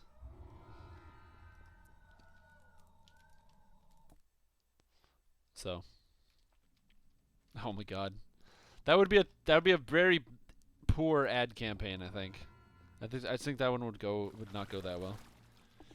Paper cutting both your pointer and your thumb of your dominant hand. Man, how do you paper cut both of those things? That doesn't even make sense. Hey, that's what we got here. 10 of 10. That's all I do. We're doing the other one, prisoner now. That's true. I don't think you have a dominant hand. I think you have two subservient hands. I think you have no dominant hands. True story. True story. No dominant hands. Where's the prisoner? It's in here. Here it is. No dominant hands. All subservient hands. 100%. True say. Mad beta hands. Yeah. I don't know. Okay, I'm going to be honest. I'm not entirely sure I know what a mango is. I'm a Canadian. We don't have those here. So, like, I'm not convinced it's even a real vegetable or fruit or whatever it is.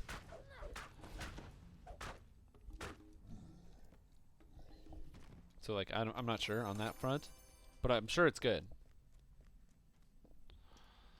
But, yeah. I don't know. Actually, I do kind of like peach mango stuff. Like, what's that drink?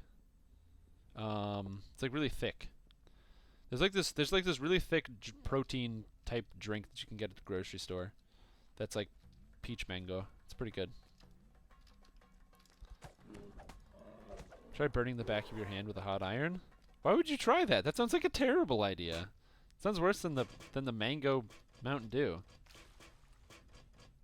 There you go. See, dominant hand. You burn the other hand because the dominant hand burns the other hand to assert its dominance. Right?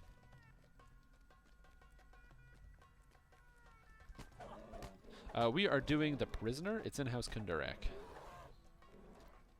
Well, that's the thing. You know, you show your less dominant hand who's boss. You burn the less dominant hand with the dominant hand. You know, you assert dominance over your other hand. I was meant to use Elemental Bloom for that entire last quest. I just forgot. Because I'm, like, talking to chat. That's the problem. Diplomacy? Hey, that actually worked. No way.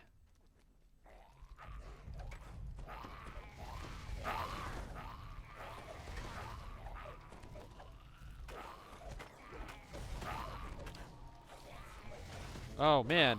I'm reading a guild chat. Someone screwed up.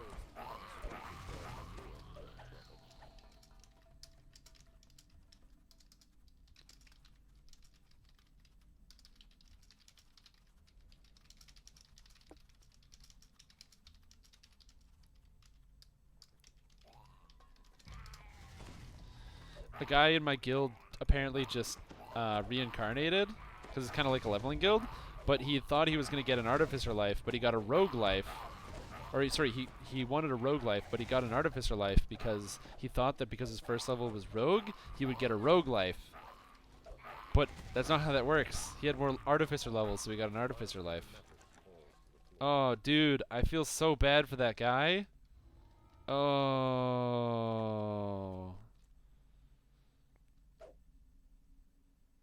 Oh no. Oh, That's an entire life wasted. Well, at least that guy keeps playing. But yeah, when do I use the staff? Basically, this quarterstaff, the crafted one, is exclusively for dealing with monsters that are undead, and the other staff is for fleshies. So undead and constructs with the metal staff. Everything else with elemental bloom. Arty life isn't bad, but if you wanted rogue as your past life, Minos Blossom? Did no one go here? What? This is a Zelda-looking temple. Yeah, it's kind of Zelda-looking. Scars my forearms for grabbing cookie sheets out of the oven. Oh, dude, that is legendary. Ooh. I hope I don't get touched by any of these, because if these touch you, they drain your charisma or whatever. And I don't have a lot of that. Yep, charisma 0. Yeah. I'll just wait down here to get rid of my charisma damage. I gotta wait for my charisma to come back. Here's something when I was Bedford and I thought it was off and not hot. Oh, that sucks. Oh my god. You guys and your horrible injuries. I'm here with like my perfect, flawless, scarless body. Because I don't grab... Though I will say, I've touched the stove so many times. Oh my god. And I find it difficult to cook without burning. Actually, I will say probably like my thumbs are like messed up because I do burn my thumbs all the time. The biggest offender is when I'm drinking. Oh god. So I'm cheap, and I don't like ordering pizza because ordering pizza costs money. So instead of ordering pizza, which costs money, I would much rather make a pizza like Delicio. You know, it's not delivery. Okay, I'm not gonna try to fool you. No tricks. It's not delivery. It is in fact Delicio. Get some Delicio, toss that shit in the oven, boom, boom, go to grab it out of the oven. Oh, normally what I would do is I would pull it out of the oven, I'd put a plate in, grab a fork or a spatula, you know, shimmy it out, and that would be how I would get it out of the oven. Right, so that makes sense, right? Like, I'm like, you all following me when I say this is how we get this out of the oven? Right, so this is what I would normally do. But when you find yourself in a situation where you're like under the influence of alcohol and you're like, whatever, I don't really care about this. Oh, I got him with a too much jade though. That's not fair. He was too much jaded. How did he drain my charisma if he was too much jaded? My god. Come on, charisma. Come on. Come on. We're running out of time. Oh yeah, we got it. Yeah, take this. Too much jade. Yeah, I've broken my nose. That's not important. That's not part of the story that I'm telling. I don't see any of the monsters. Are there any spiders here? I don't see any of the spiders. What the heck? Anyway, what I will have a habit of doing, especially when I'm drinking, is instead of like... Did a spider fall or something? What I'll do is instead of like taking... Oh, there it is. Ooh, okay, I got this. Oh, critical hit. Yeah. Welcome. What I will do frequently is instead of like pulling pizza out of the oven with like a fork or something, I'll just be like, oh, whatever, just hand it and pull it onto the plate. And then I'll be like, cool. And then I'll be eating pizza and I'll be like, man, this pizza's really hot. And then they'll be like, yeah, it's kind of hot, but it's been out of the oven for like 20 minutes. And I'll be like, yeah, but I'm touching it. It's really hot. And I look at my hand and my hand's all red. And I'm like, oh, I reached into the oven with my fingers and grabbed something. It's like, ugh. But yeah, I also have broken my nose. Cool story about Strimstream. My nose actually has missing a bunch of cartilage. This because when I was younger, I had surgery on my face. Tried to fix my nose, didn't work. But yeah, so here, this entire area, there's like no cartilage, and you can actually feel it. If you put your finger here, you can feel like they tried to take out chunks. Didn't work. Nose still doesn't work. But it is interesting. I broke it when I was very young at some point, and I guess my parents didn't notice. They thought it was like a nosebleed, so nobody ever took me to the hospital, so it healed broken. And so, because it healed broken, the cartilage is all screwed up, and when they tried to cut it out and chunk it, it didn't work. So it's all screwed up, which kind of sucks.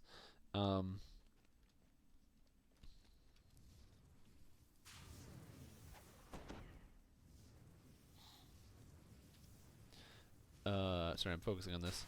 So yeah, so there's a little stream. Oh no, no! I got knocked off. No. Oh, god damn it. This is the worst. Oh, 45 charisma damage. Oh, god.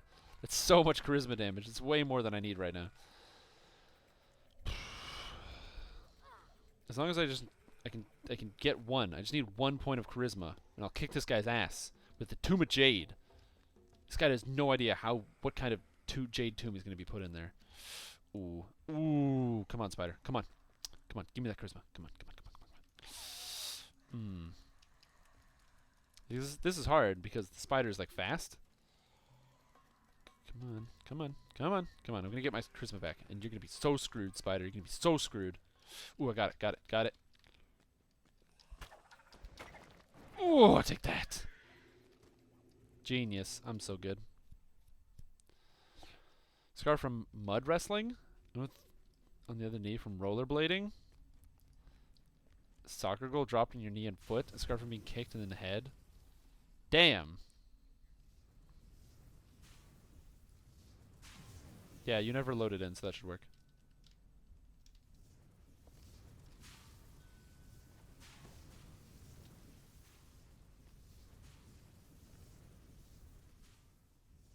Good.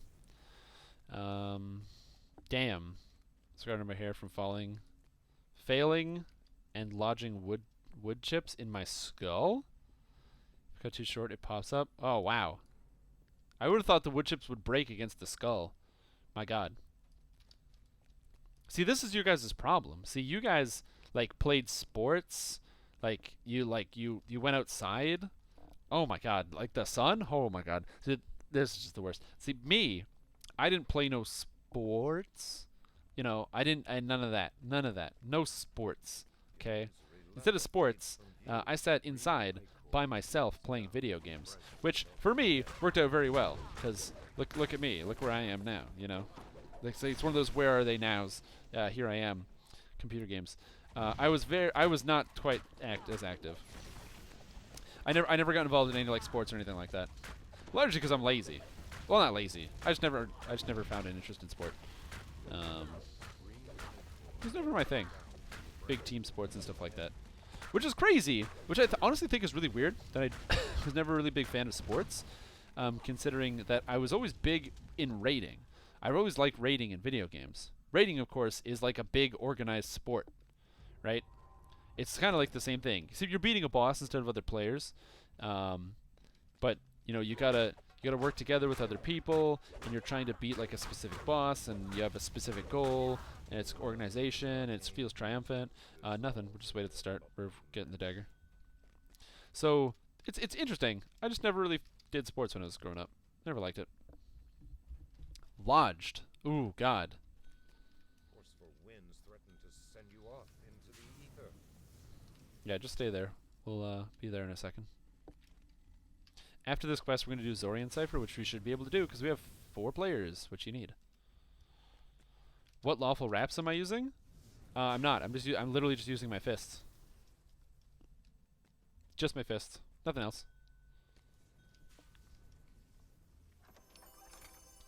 That sucks. What? Whoa, whoa, what? There we go. I was just using my fists. That's all. No hand reps. Silver Mirror, Golden Locket, Minos Blossom. Did I pick up all of them?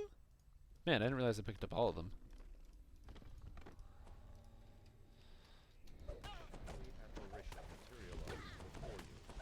Snow Elemental? Where'd the Snow Elemental come from? No, I don't want to talk to her. I just want to kill the... help! I just want to kill the shadow. Man, that Snow Elemental went to town. God damn. But yeah, I'm not using hand wraps, actually. Because I'm a monk, my attacks count as lawful. So when I am unarmed, they count as lawful. No, don't roll 2s on your saves. Stupid dwarf. Awesome. Sorry. Next quest is Zori Cipher. Just in case I'm going to grab a hireling.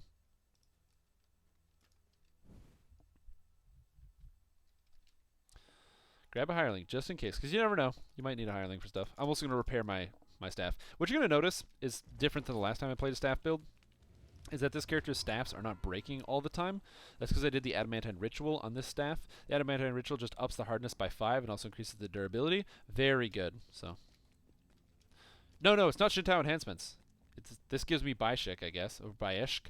But out of Monk, I'm just going to show you right here, you get Key Strike, Lawful, at level 10. It makes your attacks unarmed. I know, you caught me.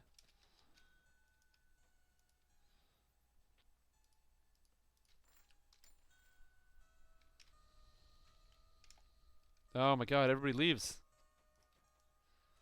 I want to do Zorian Cypher, but it requires 4 people, and I can't get more than like 1 person to stay in the party.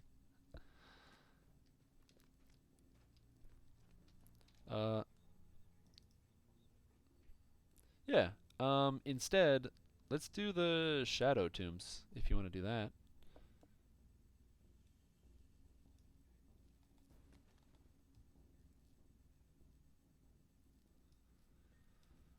Actually, we can do Spies in the House. That one's easy. It's not too far from here. It's just in House D. Good XP. Make sure the skeleton archers jump back to the pressure plates. Cool. Just make it. Oh, I never thought about doing that. Oh, the skeleton archers can activate the pressure plates. You have to make them jump a long way, though, to solo it.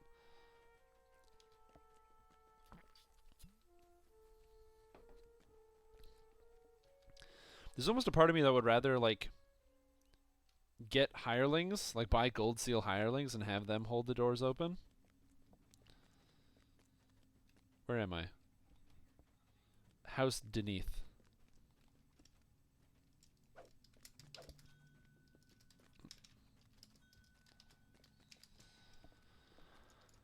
But yeah. There's skeletons in rooms right next to the plates. Just don't kill them. Oh, okay. Still take a long time, though. I never knew that. Yeah, because I know this. You can get like bodies to land on them, like for some of the, like the necro quests. People do that as well if you want to solo it. But I usually just like having another person to do it with.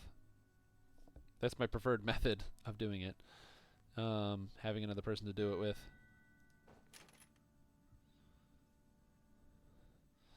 Now I have Dismissing Strike. Dismissing Strike will let me one-shot outsiders, which is pretty cool.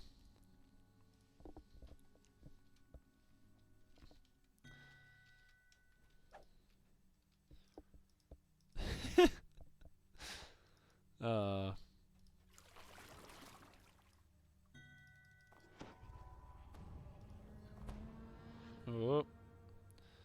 Alright. Dismissing Strike. Where do I put Dismissing Strike? Where does this go? Oh my god. C? C for Dismissing Strike? So I can see these guys, mess them up. Ooh, take this Ace Mephits, and then I go over here. Oh, there's no Water Elemental because it's not epic. Oh, that's confusing. I'm so used to the Water Elemental being there. I'm not used to doing this not epics. That is just mind-boggling, man. Straight mind-boggling.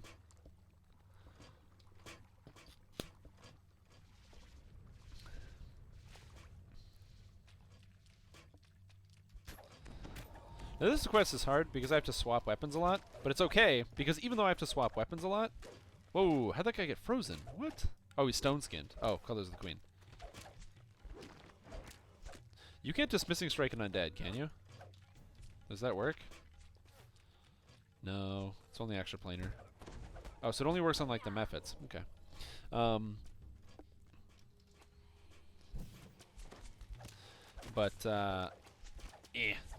The fact that I have to swap weapons in here can be kind of tedious, but because I have Quick Draw, I swap weapons insanely fast. Like, extremely fast. It's crazy. Which makes using scrolls very, very good. If you haven't done it, tried it out before, I recommend giving it a shot. Like, actually the Quick Draw feat. I'm currently using the Quick Draw feat on... I've talked about it a little bit today, but I'm trying to skip my wizard life, and to skip it, I'm doing it as like a favored soul fighter wizard. Using a Maul build. I took Quick Draw so I can use scrolls.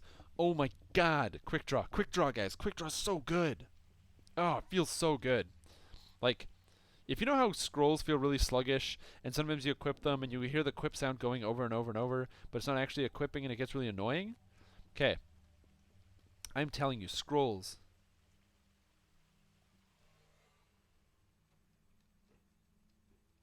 No problem. This is the only part that's, like, confusing here.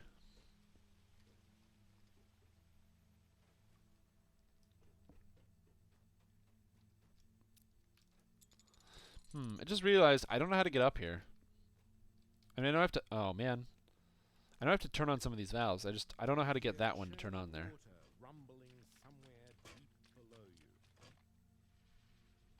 I'm not sure what I have to turn on. Okay, I have to figure this out.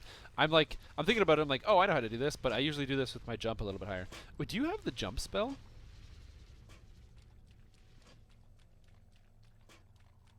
Cool. So we can take a huge shortcut.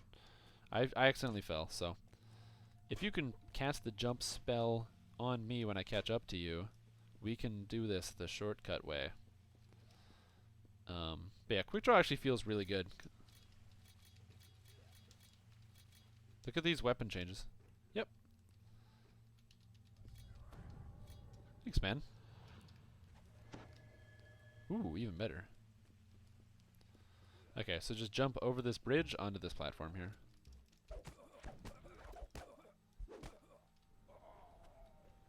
Perfect. Then climb up these boxes. Now the hardest part is you gotta jump on top of this. Great.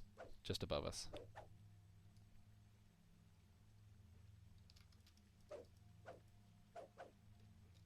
Yep. This is the right side. Over this. And then we're gonna be taking the jet. Whoa, God. It's always so fast.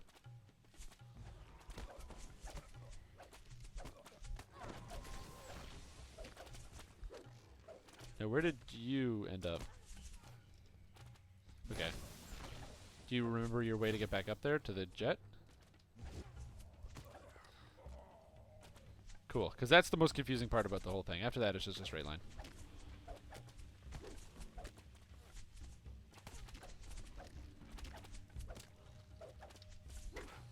Okay. Oh my God. It's like, I try to hit these guys. Tomb of Jade. I don't have Tomb of Jade yet.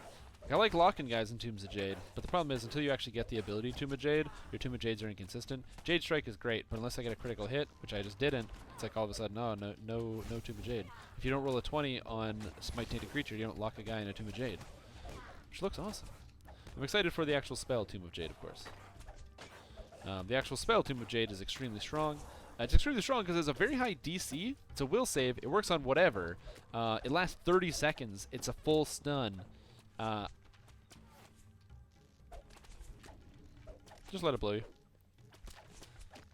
There's a good chance like it won't let you actually get up, but there you go. You landed. You're good.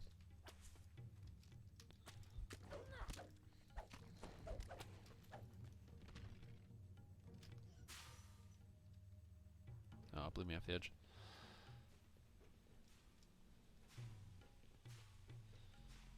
So only one of us needs to go across here. This is just a pull lever, and then I'm coming back.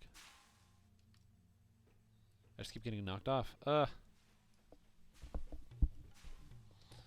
come on, dwarf. Dwarfy. Yeah, good. That's what I wanted. Huh? There we go. Doing quests that I normally do all the time in epics, but in heroics, really changes your perspective on these quests.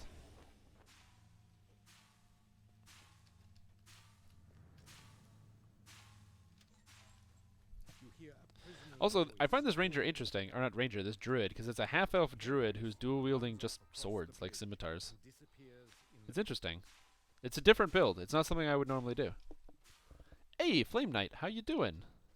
Man, I haven't seen you in a long time. I don't know if it's because I just don't watch chat too religiously, or something, which is probably the case. I just used Dismissing Strike, and I think I killed something, but I also hit it for 180 damage, so I don't know. That's frustrating. You're safe now. I do like Dismissing Strike, though, because it just means, like, key cost 25, sure, but it vaporizes something. And there's skeletons. Wow. School. I hear you, man. I don't have school because I'm an adult, and we adults don't go to school. But I know exactly what you're talking about. Education and teachers and bullies. You know. I hear you. Oh, I missed with Dismissing Strike. No. It's going to be all cool. Yeah, the fact that I get 3 key per hit with a quarterstaff, and you also get key on glancing blows and stuff, means that essentially in large groups, you can't ever run out of key, so. Surprised this game is still going? Dude, this game is not still going. This game is still getting quality updates. So if you're hyped, as I am, there's a new expansion that's going to be coming out, they say late next year. It has a chance of going a little bit beyond late next year. I have no idea. But they say late 2017 there's going to be a new expansion. DDO is also going to be adding Ravenloft at some point to the game. There's going to be new races coming out, both the Tiefling and the Azamar. There's always new quests and stuff coming out.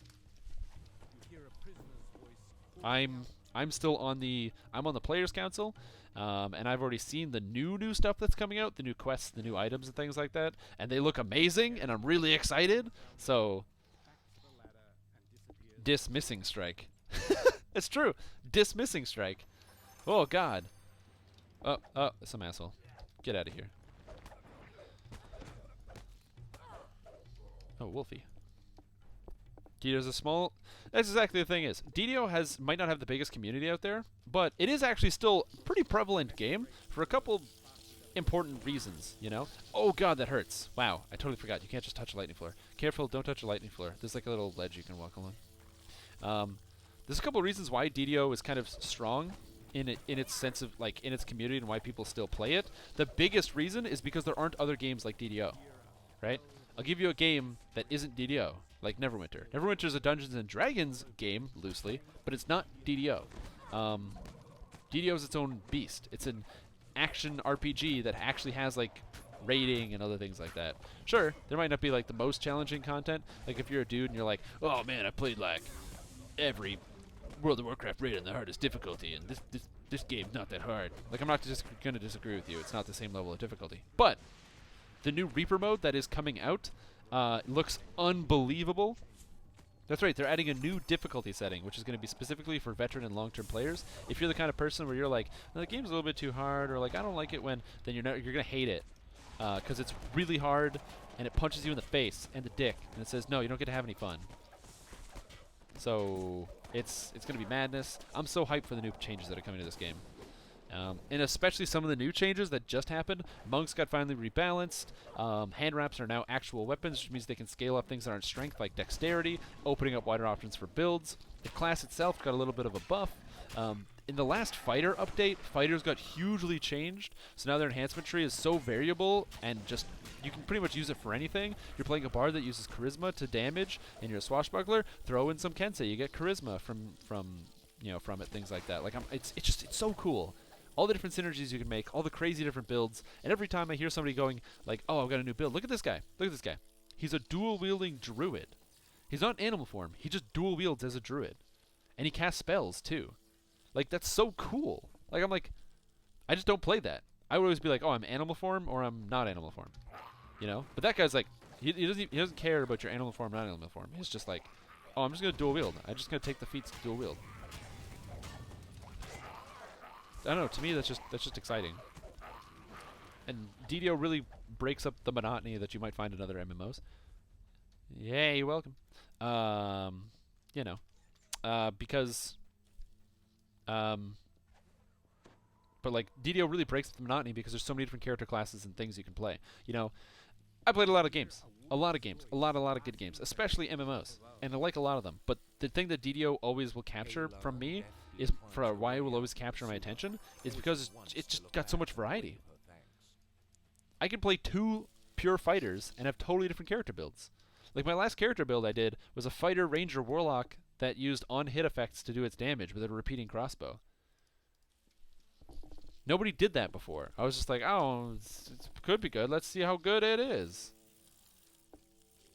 So, turns out it's actually really, really good, but that's not the point. That would be a long time ago, man. Yeah, if you do want to get back started in DDO, all your account and all your stuff would. Oh no, your account and all your stuff would still be there. Oop. Oh my god, this is the worst. This is the worst. Oh, uh-oh. Oh no. Damn. But yeah, no, the game's still pretty good. I really like it. If you want to try it again, your account is still there and you can play it. I mean, I'm currently playing the monk with the new monk enhancements and stuff. I still don't have all the abilities I want because I'm not high enough level, but I will get there. And we'll get Tomb of Jade, one of my favorite abilities in the whole game. Go! Do I still have heavy gravity? No, this one's in House D. Anvil fire in. What is happening? Why is it just like, it's like glitching and not actually taking me anywhere? I don't know. Oh god. Oh, this hurts. Lightning floor. Oh hey, what's up? Dismissing strike. Goodbye. Oh, it feels so good. Man, dismissing strike. I can just one-shot that air elemental so it doesn't knock me around. Oh, it does? Oh, my mistake. I forgot to update it.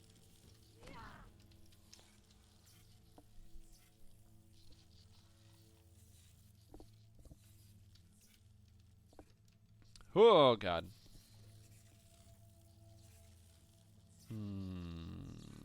Damage.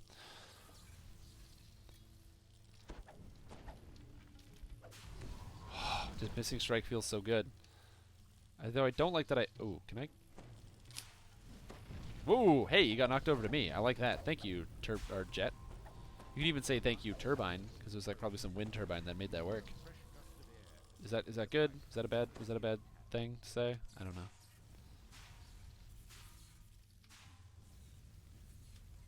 Okay. It's 2. 1 more. Ooh, there we go, all 3. Nice. Again, it's one of those things that you kind of forget about when you start doing these quests. I do them all the time in epic difficulty, but I don't actually think about the implications of like some of the effects and the damage in heroic. I don't know why that one works really well. Like, I never lag when I use that jet. Oh, we made a save? What? No. That's a 34 will save, and the Mephit made it? What game are we playing? That depends on your character class. It depends very, very heavily on your character class. And I say that because if you play as a character that... if you play as a character that gets a lot stronger in epics, then absolutely leveling in epics is easier. If you play as a character that's stronger in heroics, then leveling in heroics is easier. For example, if you want to do Warlock lives, do it in heroics. Don't do it in epics.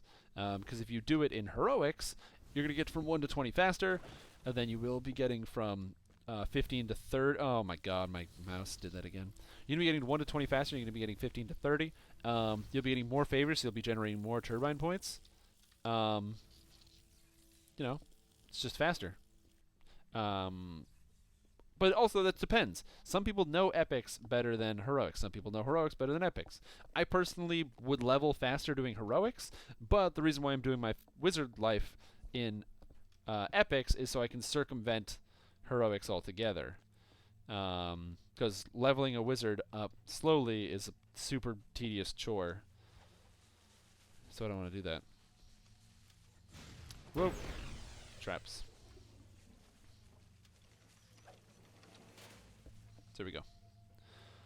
But yeah, it really depends. Challenge is also like a relative term. So like for example, in epics, like I don't generally do elite that often because epic elite's way harder than heroic elite. But some people like only do epic elite. Oh my god. Break. Break. Bucket, please. Break. Two-handed fighting. But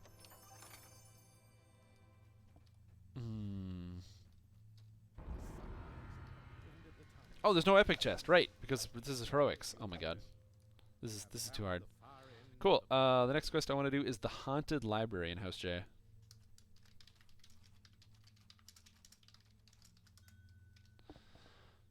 I like this quest. It's cool. So we're going to do it. And it's a quest you don't do all the time. I like doing quests you don't do all the time every once in a while. Put that there. Yeah, like I said, it entirely depends. I personally would rather do heroics than epics, but if you want to do epics instead of heroics, absolutely go for it. No! The fast recall! The fast recall. Okay, everybody take... This is a drinking game. Everybody's got to take a shot. I screwed it up. Damn it! This is so hard. 0 of 10. The problem is, I didn't even count that many 10 of 10, so it's not even like the average is going to be 5. The average is going to be like 3.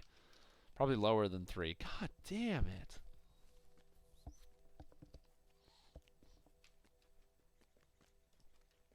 It's not like I don't even know I'm doing it. I know I'm doing it. Oh my god.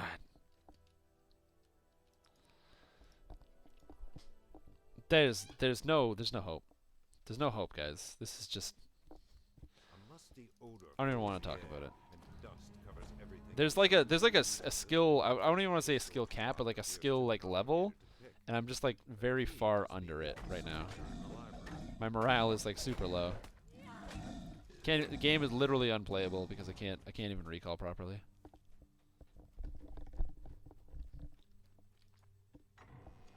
Whoa, hey! What's up, everybody?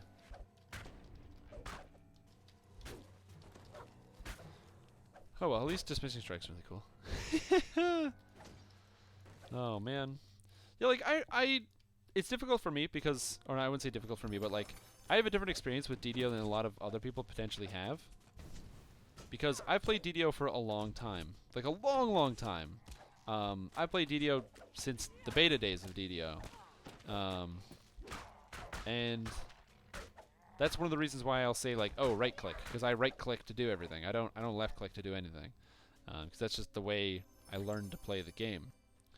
And I don't know. I just think I have a very different look on things. It's weird to say that I've been playing DDO for like 10 years, like since beta, so like I guess like 11 years, considering that's there will potentially be a point if DDO stays like this where I will have played DDO for half of my entire adult life, or half of my life, which would be very interesting. Like entire life, not like adult life, but just half of my entire life would have been spent playing DDO.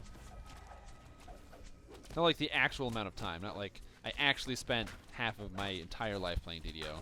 Although, to be honest with you, if the actual time was that, I wouldn't be surprised if it was like, oh man, you spent that much, how much time playing DDO? Like,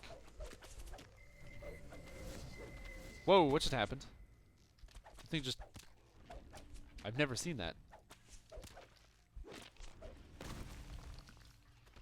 Oh, if you roll a natural 20, you do an additional undead damage to 1 to 50 positive to undead. I think that's what happened.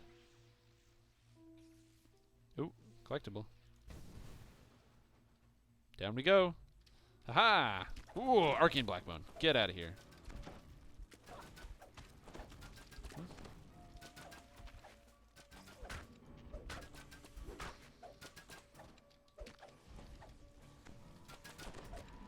I can heal you, you just gotta stand next to me. Which might be a bad idea, so. What's that white so big? Look at these whites, they're giant. I'm not that short. These whites are gigantic. What is that madness? Can I purify this altar? No. I honestly don't remember this quest very well. Do I have a key for this? Even they can fast recall better. I know. Oh my god. Everybody's mastering the fast recall. All the monsters, they're just so good at it. They just don't give a shit. Oh god. So that's one of the reasons why I play this game all the time. It's just too good. I have to wonder though, if I didn't have like the monotony of work to break it up, would I like eventually start to hate the game? Oh hey, look. The walls disappeared and aren't real. But that's something I always wonder. Like, I have a job that I go to that's like whatever, you know, it's just work. But it always makes me wonder, like, if I didn't have to go to work and I could just play video games all the time, would I like hate the video games? Is that what happens when you like get retired? is you just like start doing something and you like really like it, but then eventually it becomes boring and you can't enjoy it anymore. I don't know. Then again, it's video games. Some of these are like deep philosophical questions you gotta ask yourself. I know it does happen to like a lot of like popular streamers and stuff. They make like they stream like every day for like so many hours and they stream for so long and eventually they like burn out, right? So it just makes me wonder. If you play this week, I feel like you'll need a break. That's true.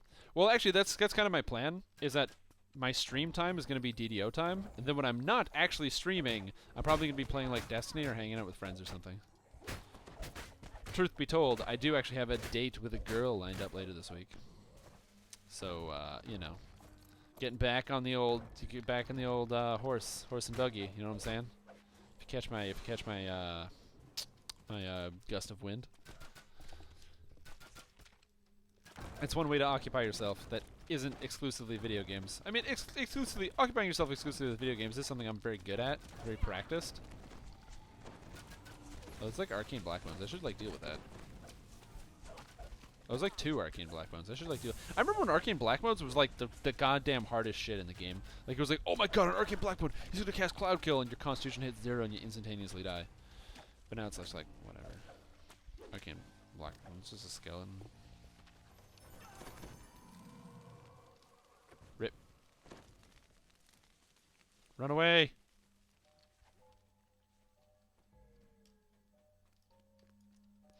I don't know where the next shrine is, but we'll find it. Oh, I found the shrine.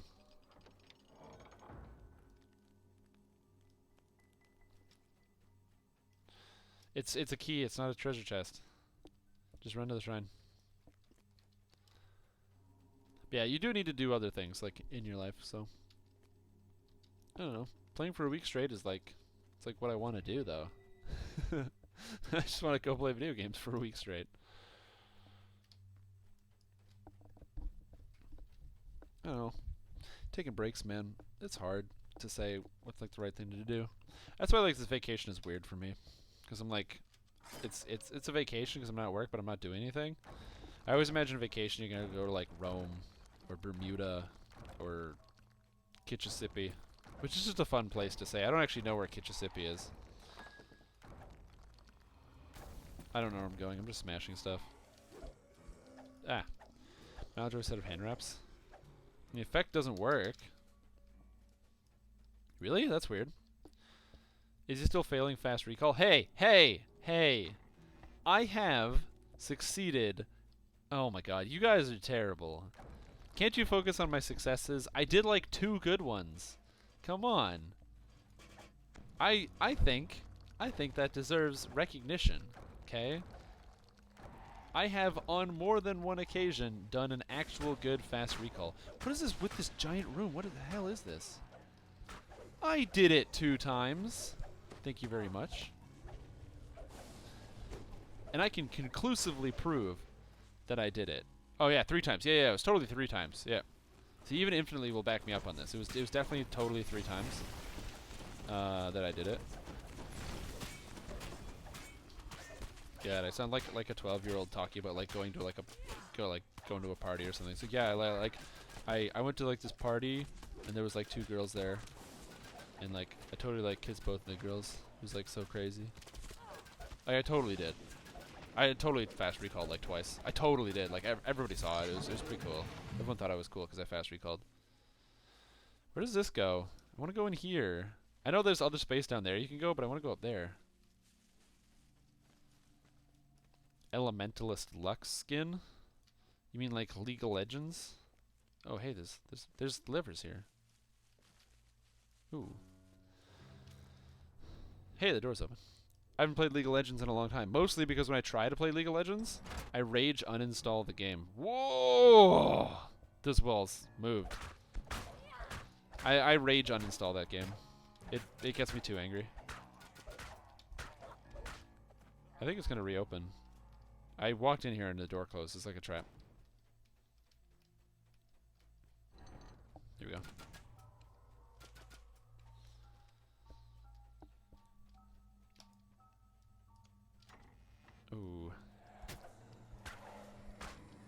Ooh. Okay, I got it.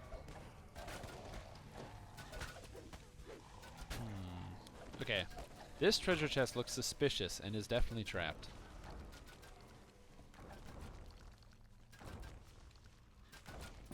So let me do this. I'm not afraid. Oh, here, you can disable it if you want. This server is Galanda. It is located right up there. No, right up there. Right up there, you can see the server title at the top corner there. Galanda. Galanda. I normally play on Arganessen, but this is currently Galanda. Yeah, I saw the thing on Twitter as well. I don't know how they're going to implement that. It looks like a really cool skin, but at the same time, I don't play the game anymore. It makes me too angry. Whoa, looks like I'm not going back up. Hope I didn't need to go back up at all in any capacity.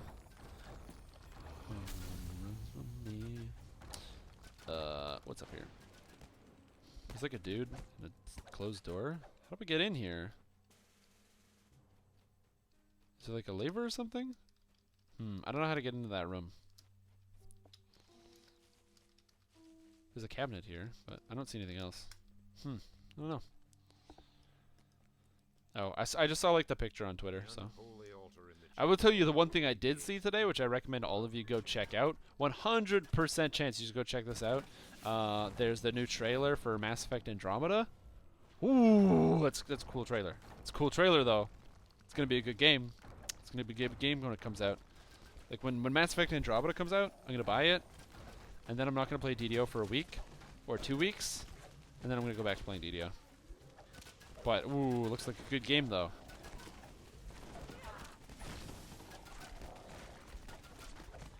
Gotta defend my team.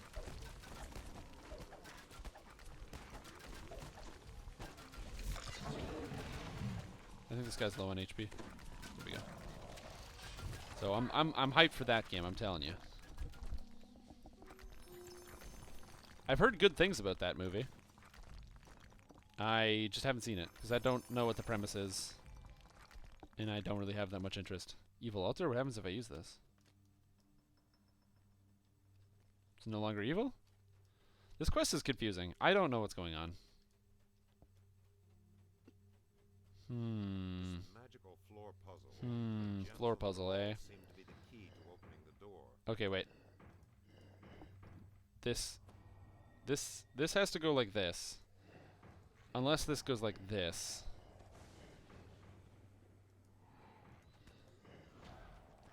Okay, this goes like this. This has to go like that.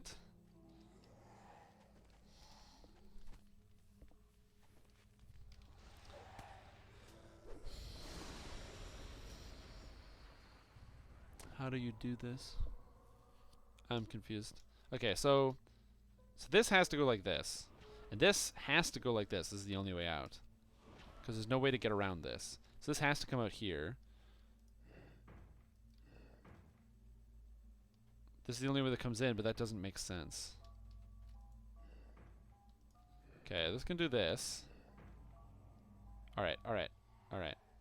Oh, because this goes here. I don't know what I'm doing. Okay, yeah, that makes sense. I'm like, staring at this puzzle, I'm like, I can't get this piece to go through here. Because I thought this was supposed to come through here somehow. Oh my god, I'm so bad. But I'm just like, look at this, I'm like, this is impossible. Because it is impossible. I was trying to do the wrong thing.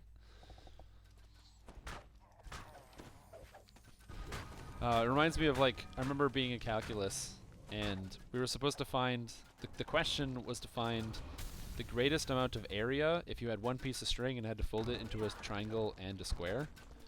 And just dumb math question, right? And we were doing the question, and it was on a test. And I remember there was, like, one of the kids in my class who was like, that question was impossible. He's like, there's no way to do that question. And he couldn't figure it out. Anyway, we finish class, we come back the next day, and the teacher's like, yeah, so, anyway, only one person got it right, and it was this person. And points to, like, the guy who said it was impossible. And he's like, that was the most impossible question. He's like, yeah, so you got it right, but you actually didn't answer my question. He's like, what? He's like, I asked for the area of a square and a triangle. You gave me the area of a square and a circle, which is infinitely harder. He's like, that's not what I asked for. And it's like, oh, shit. Whoops. I thought it was so funny. It's like, it's just answering the wrong question. It's like, it was so impossible to do. It's like, yeah, we know it was impossible because you answered the wrong, you didn't answer the question. You answered something else that was way harder.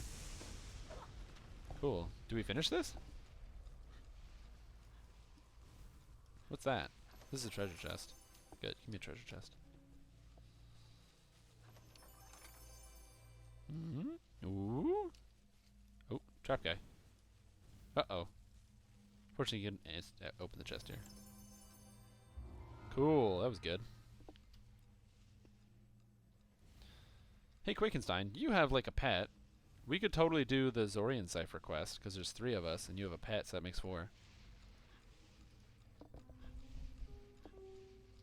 Cool. Let's do it.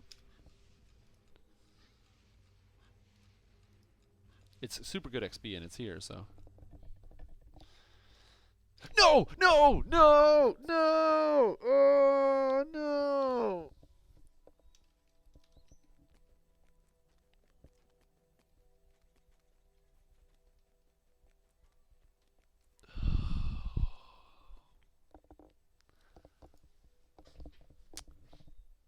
Well.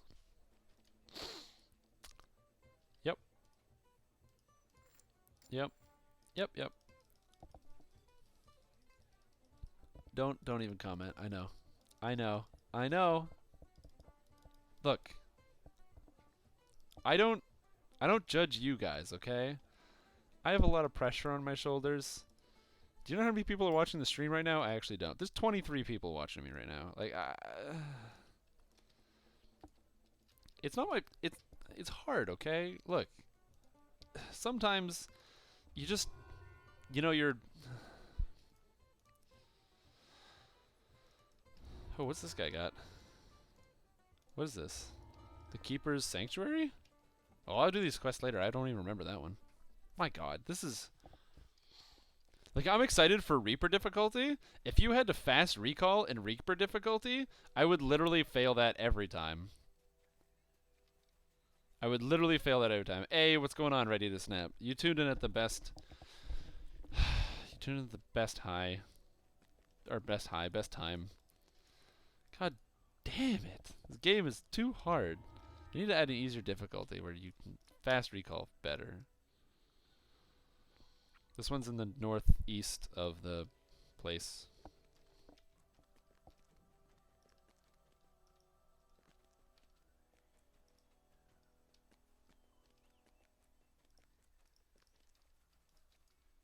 Oh, you've been here for an hour or so. Oh, okay, cool. The problem is, like, I know there's people who are here. I don't generally... I'm not going to police the chat, you know what I'm saying? Like, I'm not a crazy person. Oh, man. There's Twitch emotes. I haven't seen either of those before. I've never seen that channel. The jungle opens into a clearing ahead. You To defeat the Sirens of Insanity. But why is this drow so tall? Look at this. As long as none of them cast Destruction, I don't really care.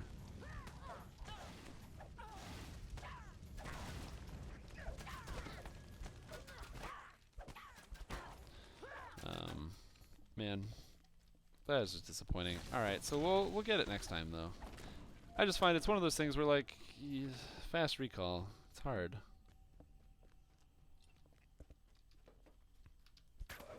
I don't claim to be like the best. Oh god, that's not even true. I do talk about how I'm the best. Well, I mean, I'm killing the monsters. I'm not dying. That's good, I guess. Is that better? Is that worth anything? Or is it only about the fast recall? God, man. Sometimes you just gotta know when to quit. I feel like this means like I can't fast recall. I should just like delete my monk. Like it's too hard. I remember when I first like played monk when it came out, and I was like, this is too complicated. There's too many buttons, and the combos are too hard to do. Because remember at the time, this was 2008, I think, or 2009, and I was absolutely a skill clicker when the monk came out.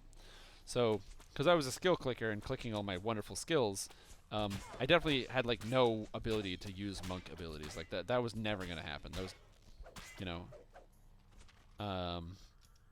it was way too difficult for me at the time. So like, because I was a mad skill clicker, that was just a bad idea.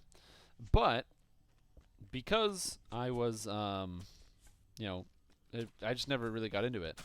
Later, when I tried playing Monk, I was like, I learned to use the keyboard and stuff, and like, you know, keybind everything.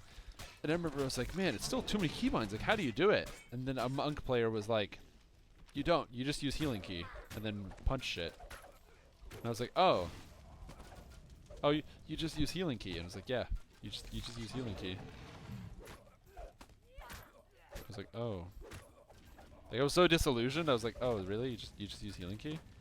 Okay. Sounds good. Just healing key, man.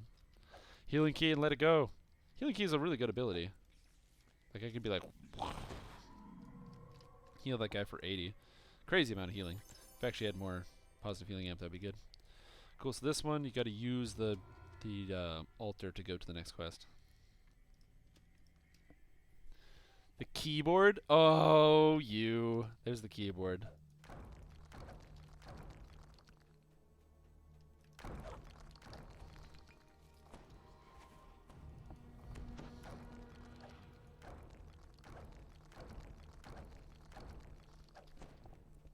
The keyboard. I don't know. I think this character generates a good enough amount of key. E.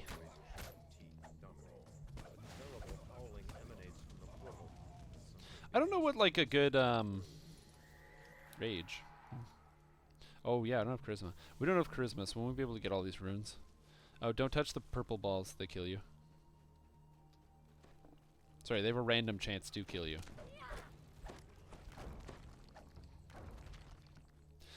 Man, I remember the purple balls, and I used to play with them to try to like. I'd put on Death Ward, and then I'd just try to get like Tensor's Transformation. Like, I'm still running through them. I think I have a death block item. Although, to be honest with you, I have no idea if I have a death block item on right now. I wonder if I do. I think so. I don't know. But the Zorian Cipher, this quest is just one of the quests I remember as being like super like iconic, I guess. It's really unique. In the sense that like, of course, the set pieces aren't super unique. It's just like a crypt, like anything else.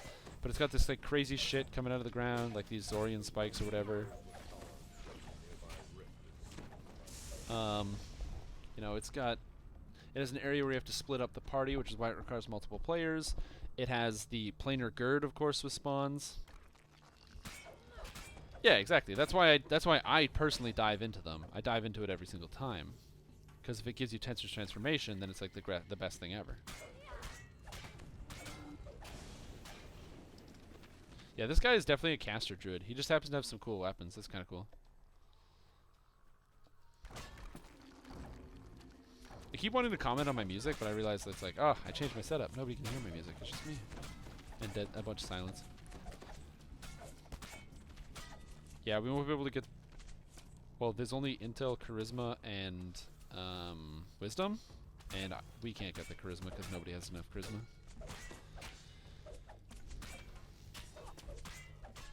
Uh, 25, I think, or 26. No, I've never used Turn Undead on top of that. Does something happen? Hey, what's going on, Cleavebeard? How you doing? Cleavebeard. Oh my god. That's such a dwarf name. Cleavebeard. This is not a commentary on your height. It's a commentary on your name relative to the heights of somebody who would have that name.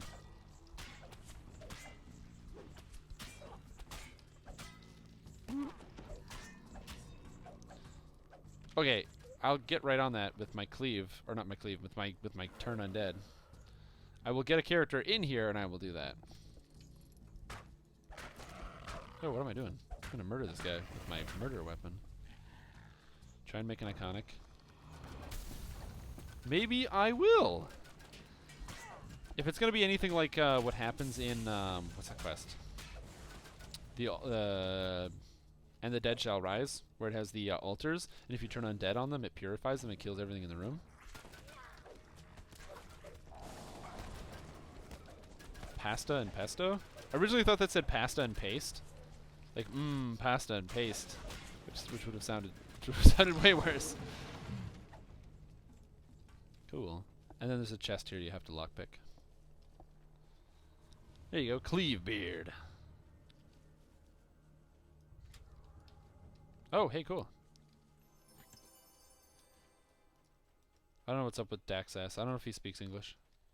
I've never asked him.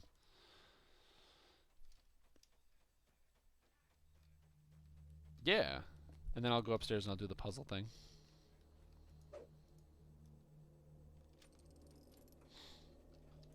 Pasta and pesto. I'm actually kind of hungry. My problem is I'm also using this week because I'm not at work to attempt to be on some kind of diet, which is basically just eat certain amounts of food. It's not even anything crazy. It's not like eat vegetables. Like I know I'm not going to do that. It's literally just like just only eat certain limits of food. Cuz I'm not like overweight, but I could be less heavy than I currently am. So I'm trying to like just eat less food basically. And I'm like, man, you know what I want? A bag of chips. It's so hard, man. It's so hard.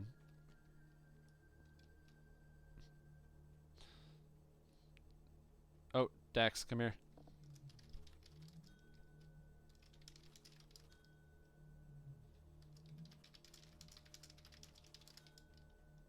The runes at your Good. feet light up, but nothing You're else growing. seems to happen. You're a growing young one woman. You're beautiful. How you are.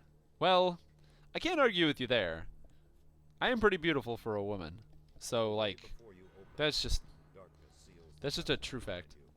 Yep. There must be a Oh, way. absolutely. Like I'm 100% like a beautiful woman. Like it's no questions asked.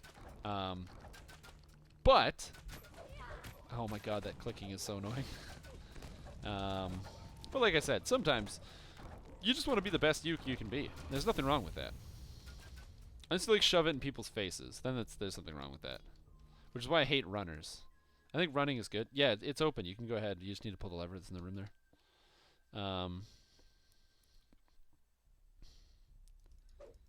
I am not a woman. I'm a man. Don't you see my muscles A strange grid and my dominates. uh I don't know what else indicates that I'm a man. My voice. The size of my forehead. I don't know what other manly things do. I buy groceries by myself. I can read, but most people can do that. This is hard. I don't know what actually makes like a man a man. Oh wait, no, there's that song from that movie. Be a Man. Swift as a coursing river. With all the strength of a raging fire. No, wait. No, it's swift as a coursing river. With all the force of a great typhoon and the strength of a raging fire, and I have to be mysterious as the dark side of the moon. That's what makes a man. Yeah, that's it. That's the one. That's the ticket. That's how you be a man. I'm trying to remember. Could have been referring to Stramtam. That's true. Stramtam doesn't need to lose any weight. Stramtam's strong as fuck. Look at Stramtam. Look at that shit. 22 strength. Stramtam can lift 300 or 3,495 pounds.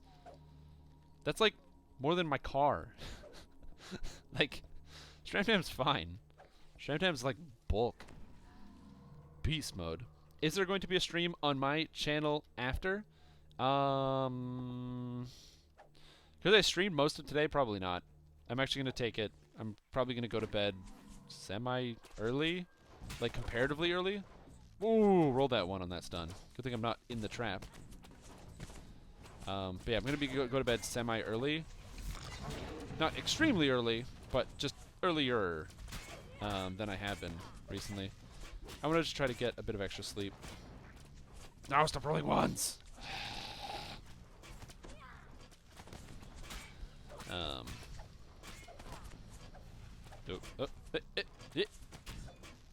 Yeah, these traps are moida.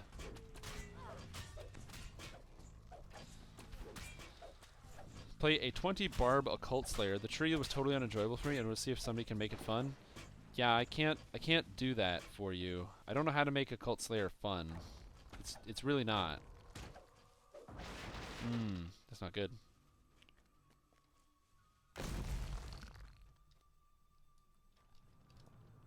Is your car still trying to kill me? Oh, you mean the monoxide mobile? Yes. Monoxide mobile is still an interesting challenge in car interface technology. I think that someday I will be capable of defeating or altering the monoxide mobile, but in the meantime, the monoxide mobile is going to stay as my largest foe. So yeah, no, the monoxide mobile still exists. Don't worry about that. It sends out a pulse. That's cool. I'll have to check that out. Sorry, I was actually scrolling up. Cleavebeard, Saturday nights at 9 p.m. Oh, maybe I'll have to tune in next time. I unfortunately usually am drunk Saturday nights at 9 p.m. So I don't always, or I've never caught your stream before. Okay, we're gonna go back to this. I want to get me some planar girds, so.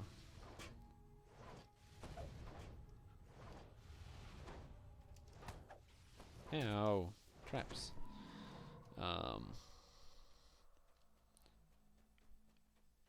But actually, that would be a good idea. I don't know. I think a Cult Slayer could be fun. I've never personally tried it. And like try to do like the full Occult Slayer. The problem is the capstone just straight up isn't fun. It's the capstone is have spell resistance, right? It's not like a cool unique ability. It's not like a stat that changes the way you play. It's just have spell resistance based on your con, which is like whatever. By the forces of madness. The paintings and bookshelves are in pristine condition. My search. Me no search. Me no have find door. Help. Bark bark. Yeah, rogues. Thick cobwebs suggest that this room has few visitors. Take this, asshole. Good. Oh, this guy can get the traps? I wonder if this guy can get the traps. But yeah, for those that don't know, I have a vehicle called the Monoxide Mobile. I call it the Monoxide Mobile for a very specific reason. Out of the vehicle comes a substance known as carbon monoxide. Carbon monoxide is a fantastic substance. You know, it's great for killing people silently. I call it the silent killer. It kills people in a silent fashion simply because you know... Oh, this guy did not get all the traps. There's another trap in that other room, by the way.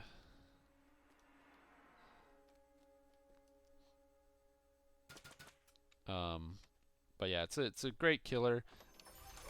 Oh my god. I did not expect that to happen. There's a shrine right here. Holy crap. That rogue surprised the shit out of me. I did not expect him to just like gung-ho and open the chest after he found both of the boxes. If I'm being completely honest. Gird? Nope. Okay, it was worth it for the 75 damage to check. Alright. You know what? I'm just gonna leave it. I mean, but I have evasion! Alright, hold on.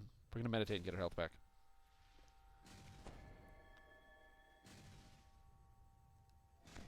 I really want to get that chest. This guy's gonna stop dying eventually. So this will give me extra +1 on my saves. So heroism with this. Wait for it. Chaos Guard. I want it. Good. Made my save. What does Chaos Guard do? What does this do? Heroism, Chaos Guard, and dodge 4%. Damn, that's pretty good. And an augment slot. Required trait lawful. I know I have potions, but I could meditate. I have monk class abilities.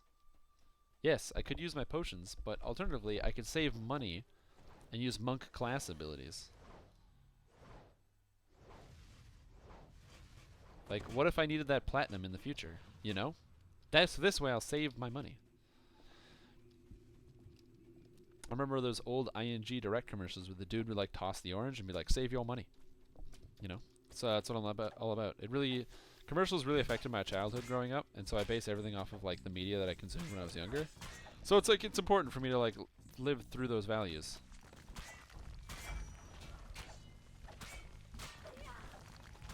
Get him. Okay, this is where Dismissing Strike is going to come in handy. It's going to be a Thrackhound, and I'm just going to be like, dismiss it. Boom, check it. There it is. Does it have Death Ward? You bet it doesn't. I missed, though.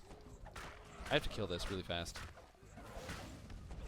Oh, I got him 2 Jade. Good. The guy's still trying to get that chest, by the way. That Dax's guy, he is still just straight up trying to get the chest. Also, this is a red name who had bludgeoning weakness, which is hilarious. Goodbye, the Rackhounds. Ha! Suckers!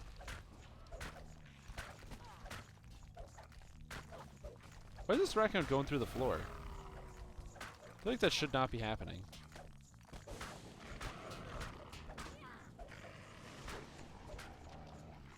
Uh-oh.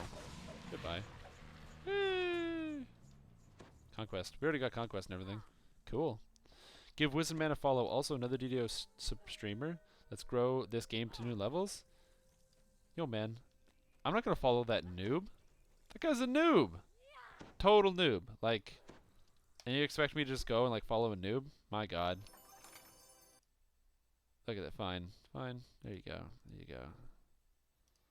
Give the noob his bottle. My God. It's like just terrible. Strim please. Strim please what? What did I do?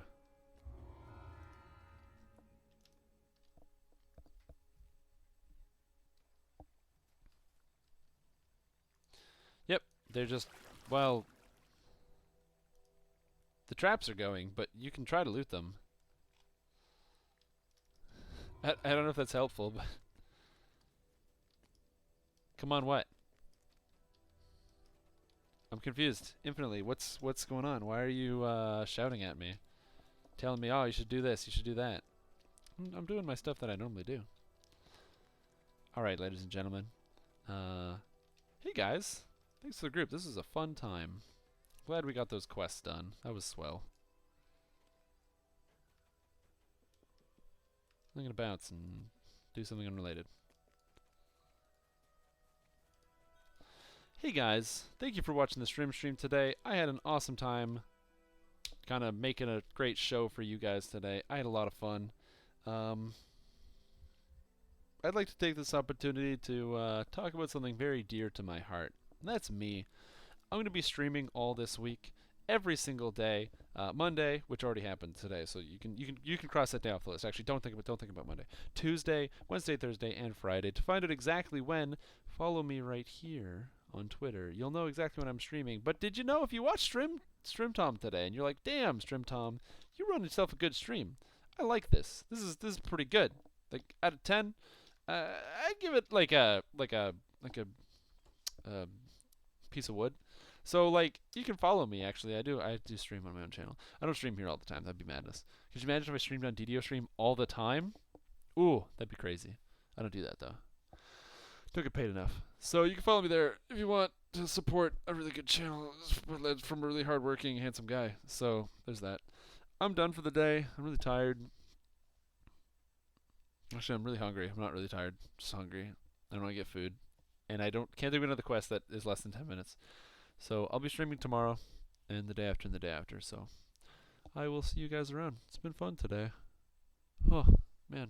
The DDO stream, guys. This is a good game. If you don't play this game, by the way, you should go get it. It's free. And you get to look like this. Look how I look.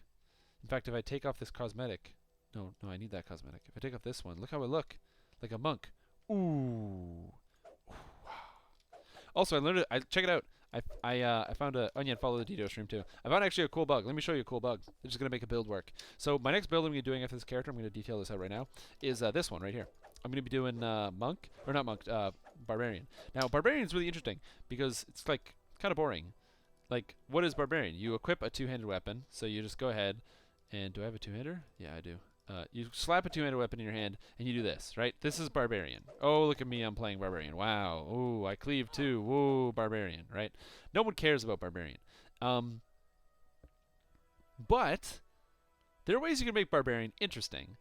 And one of those ways you can make barbarian interesting is by using your fists. Now, of course, as a monk, I don't actually get to do cool, or I get to do cool animations. But if you aren't a monk and you're uncentered, you don't get this really sick animation. So if I put on some armor, do I have armor? Fuck, shit. Yeah, I have armor, which will uncenter me. If you're uncentered, you don't get this cool, sick animation. Instead, you just punch people like this, and you get your little kick. Now, that would make a terrible build. Say you wanted to play a barbarian and you want to use unarmed. That really doesn't work, because this looks terrible.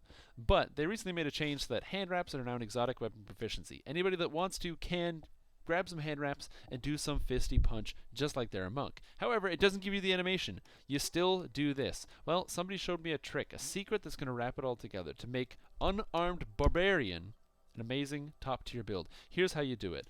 This is garbage. Punch, punch, kick. This is worse than the stupid bear animation, okay? This is awful. But start running, and boom, you become like this crazy Rocky Balboa, like, whoa, whoa, look at this. Look how fast I'm attacking. I'm punching like crazy. But you can't do that while standing still, because if you stand still, it doesn't work. Unless somebody showed me a trick. Jump and hold down the space bar. I'm not moving, but look at me slam this button. Ooh. Ooh. Look at this, look at this, look at this. Check this out. Over here, Thaddeus de Jurasco. More like... oh my god, I gotta move forward a little bit. There we go. More like punched him. I'm too short. I can't even get into this guy. I just want to punch him. More like punch de Jurasco. Cool bug. So I'm going to use that and abuse that to play a barbarian build. It'll be fun. I'm going to do a fisty barbarian as my next build. Fucking halfling. I figured I would share that before I left because it's kind of a neat thing. It works with every weapon too. So if you aren't uncentered, so you're just using your weapons. Even though I'm punching like this, if I jump and hold down spacebar, now all of a sudden I'm doing the running attack animation while standing still, which is kind of neat. It's bad in most cases, because this is like worse, and this is a worse animation.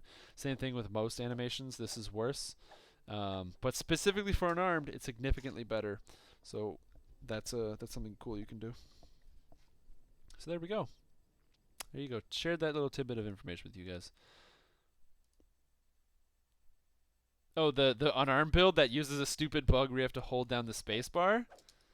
Yeah, that would be the definition of this Strimstream.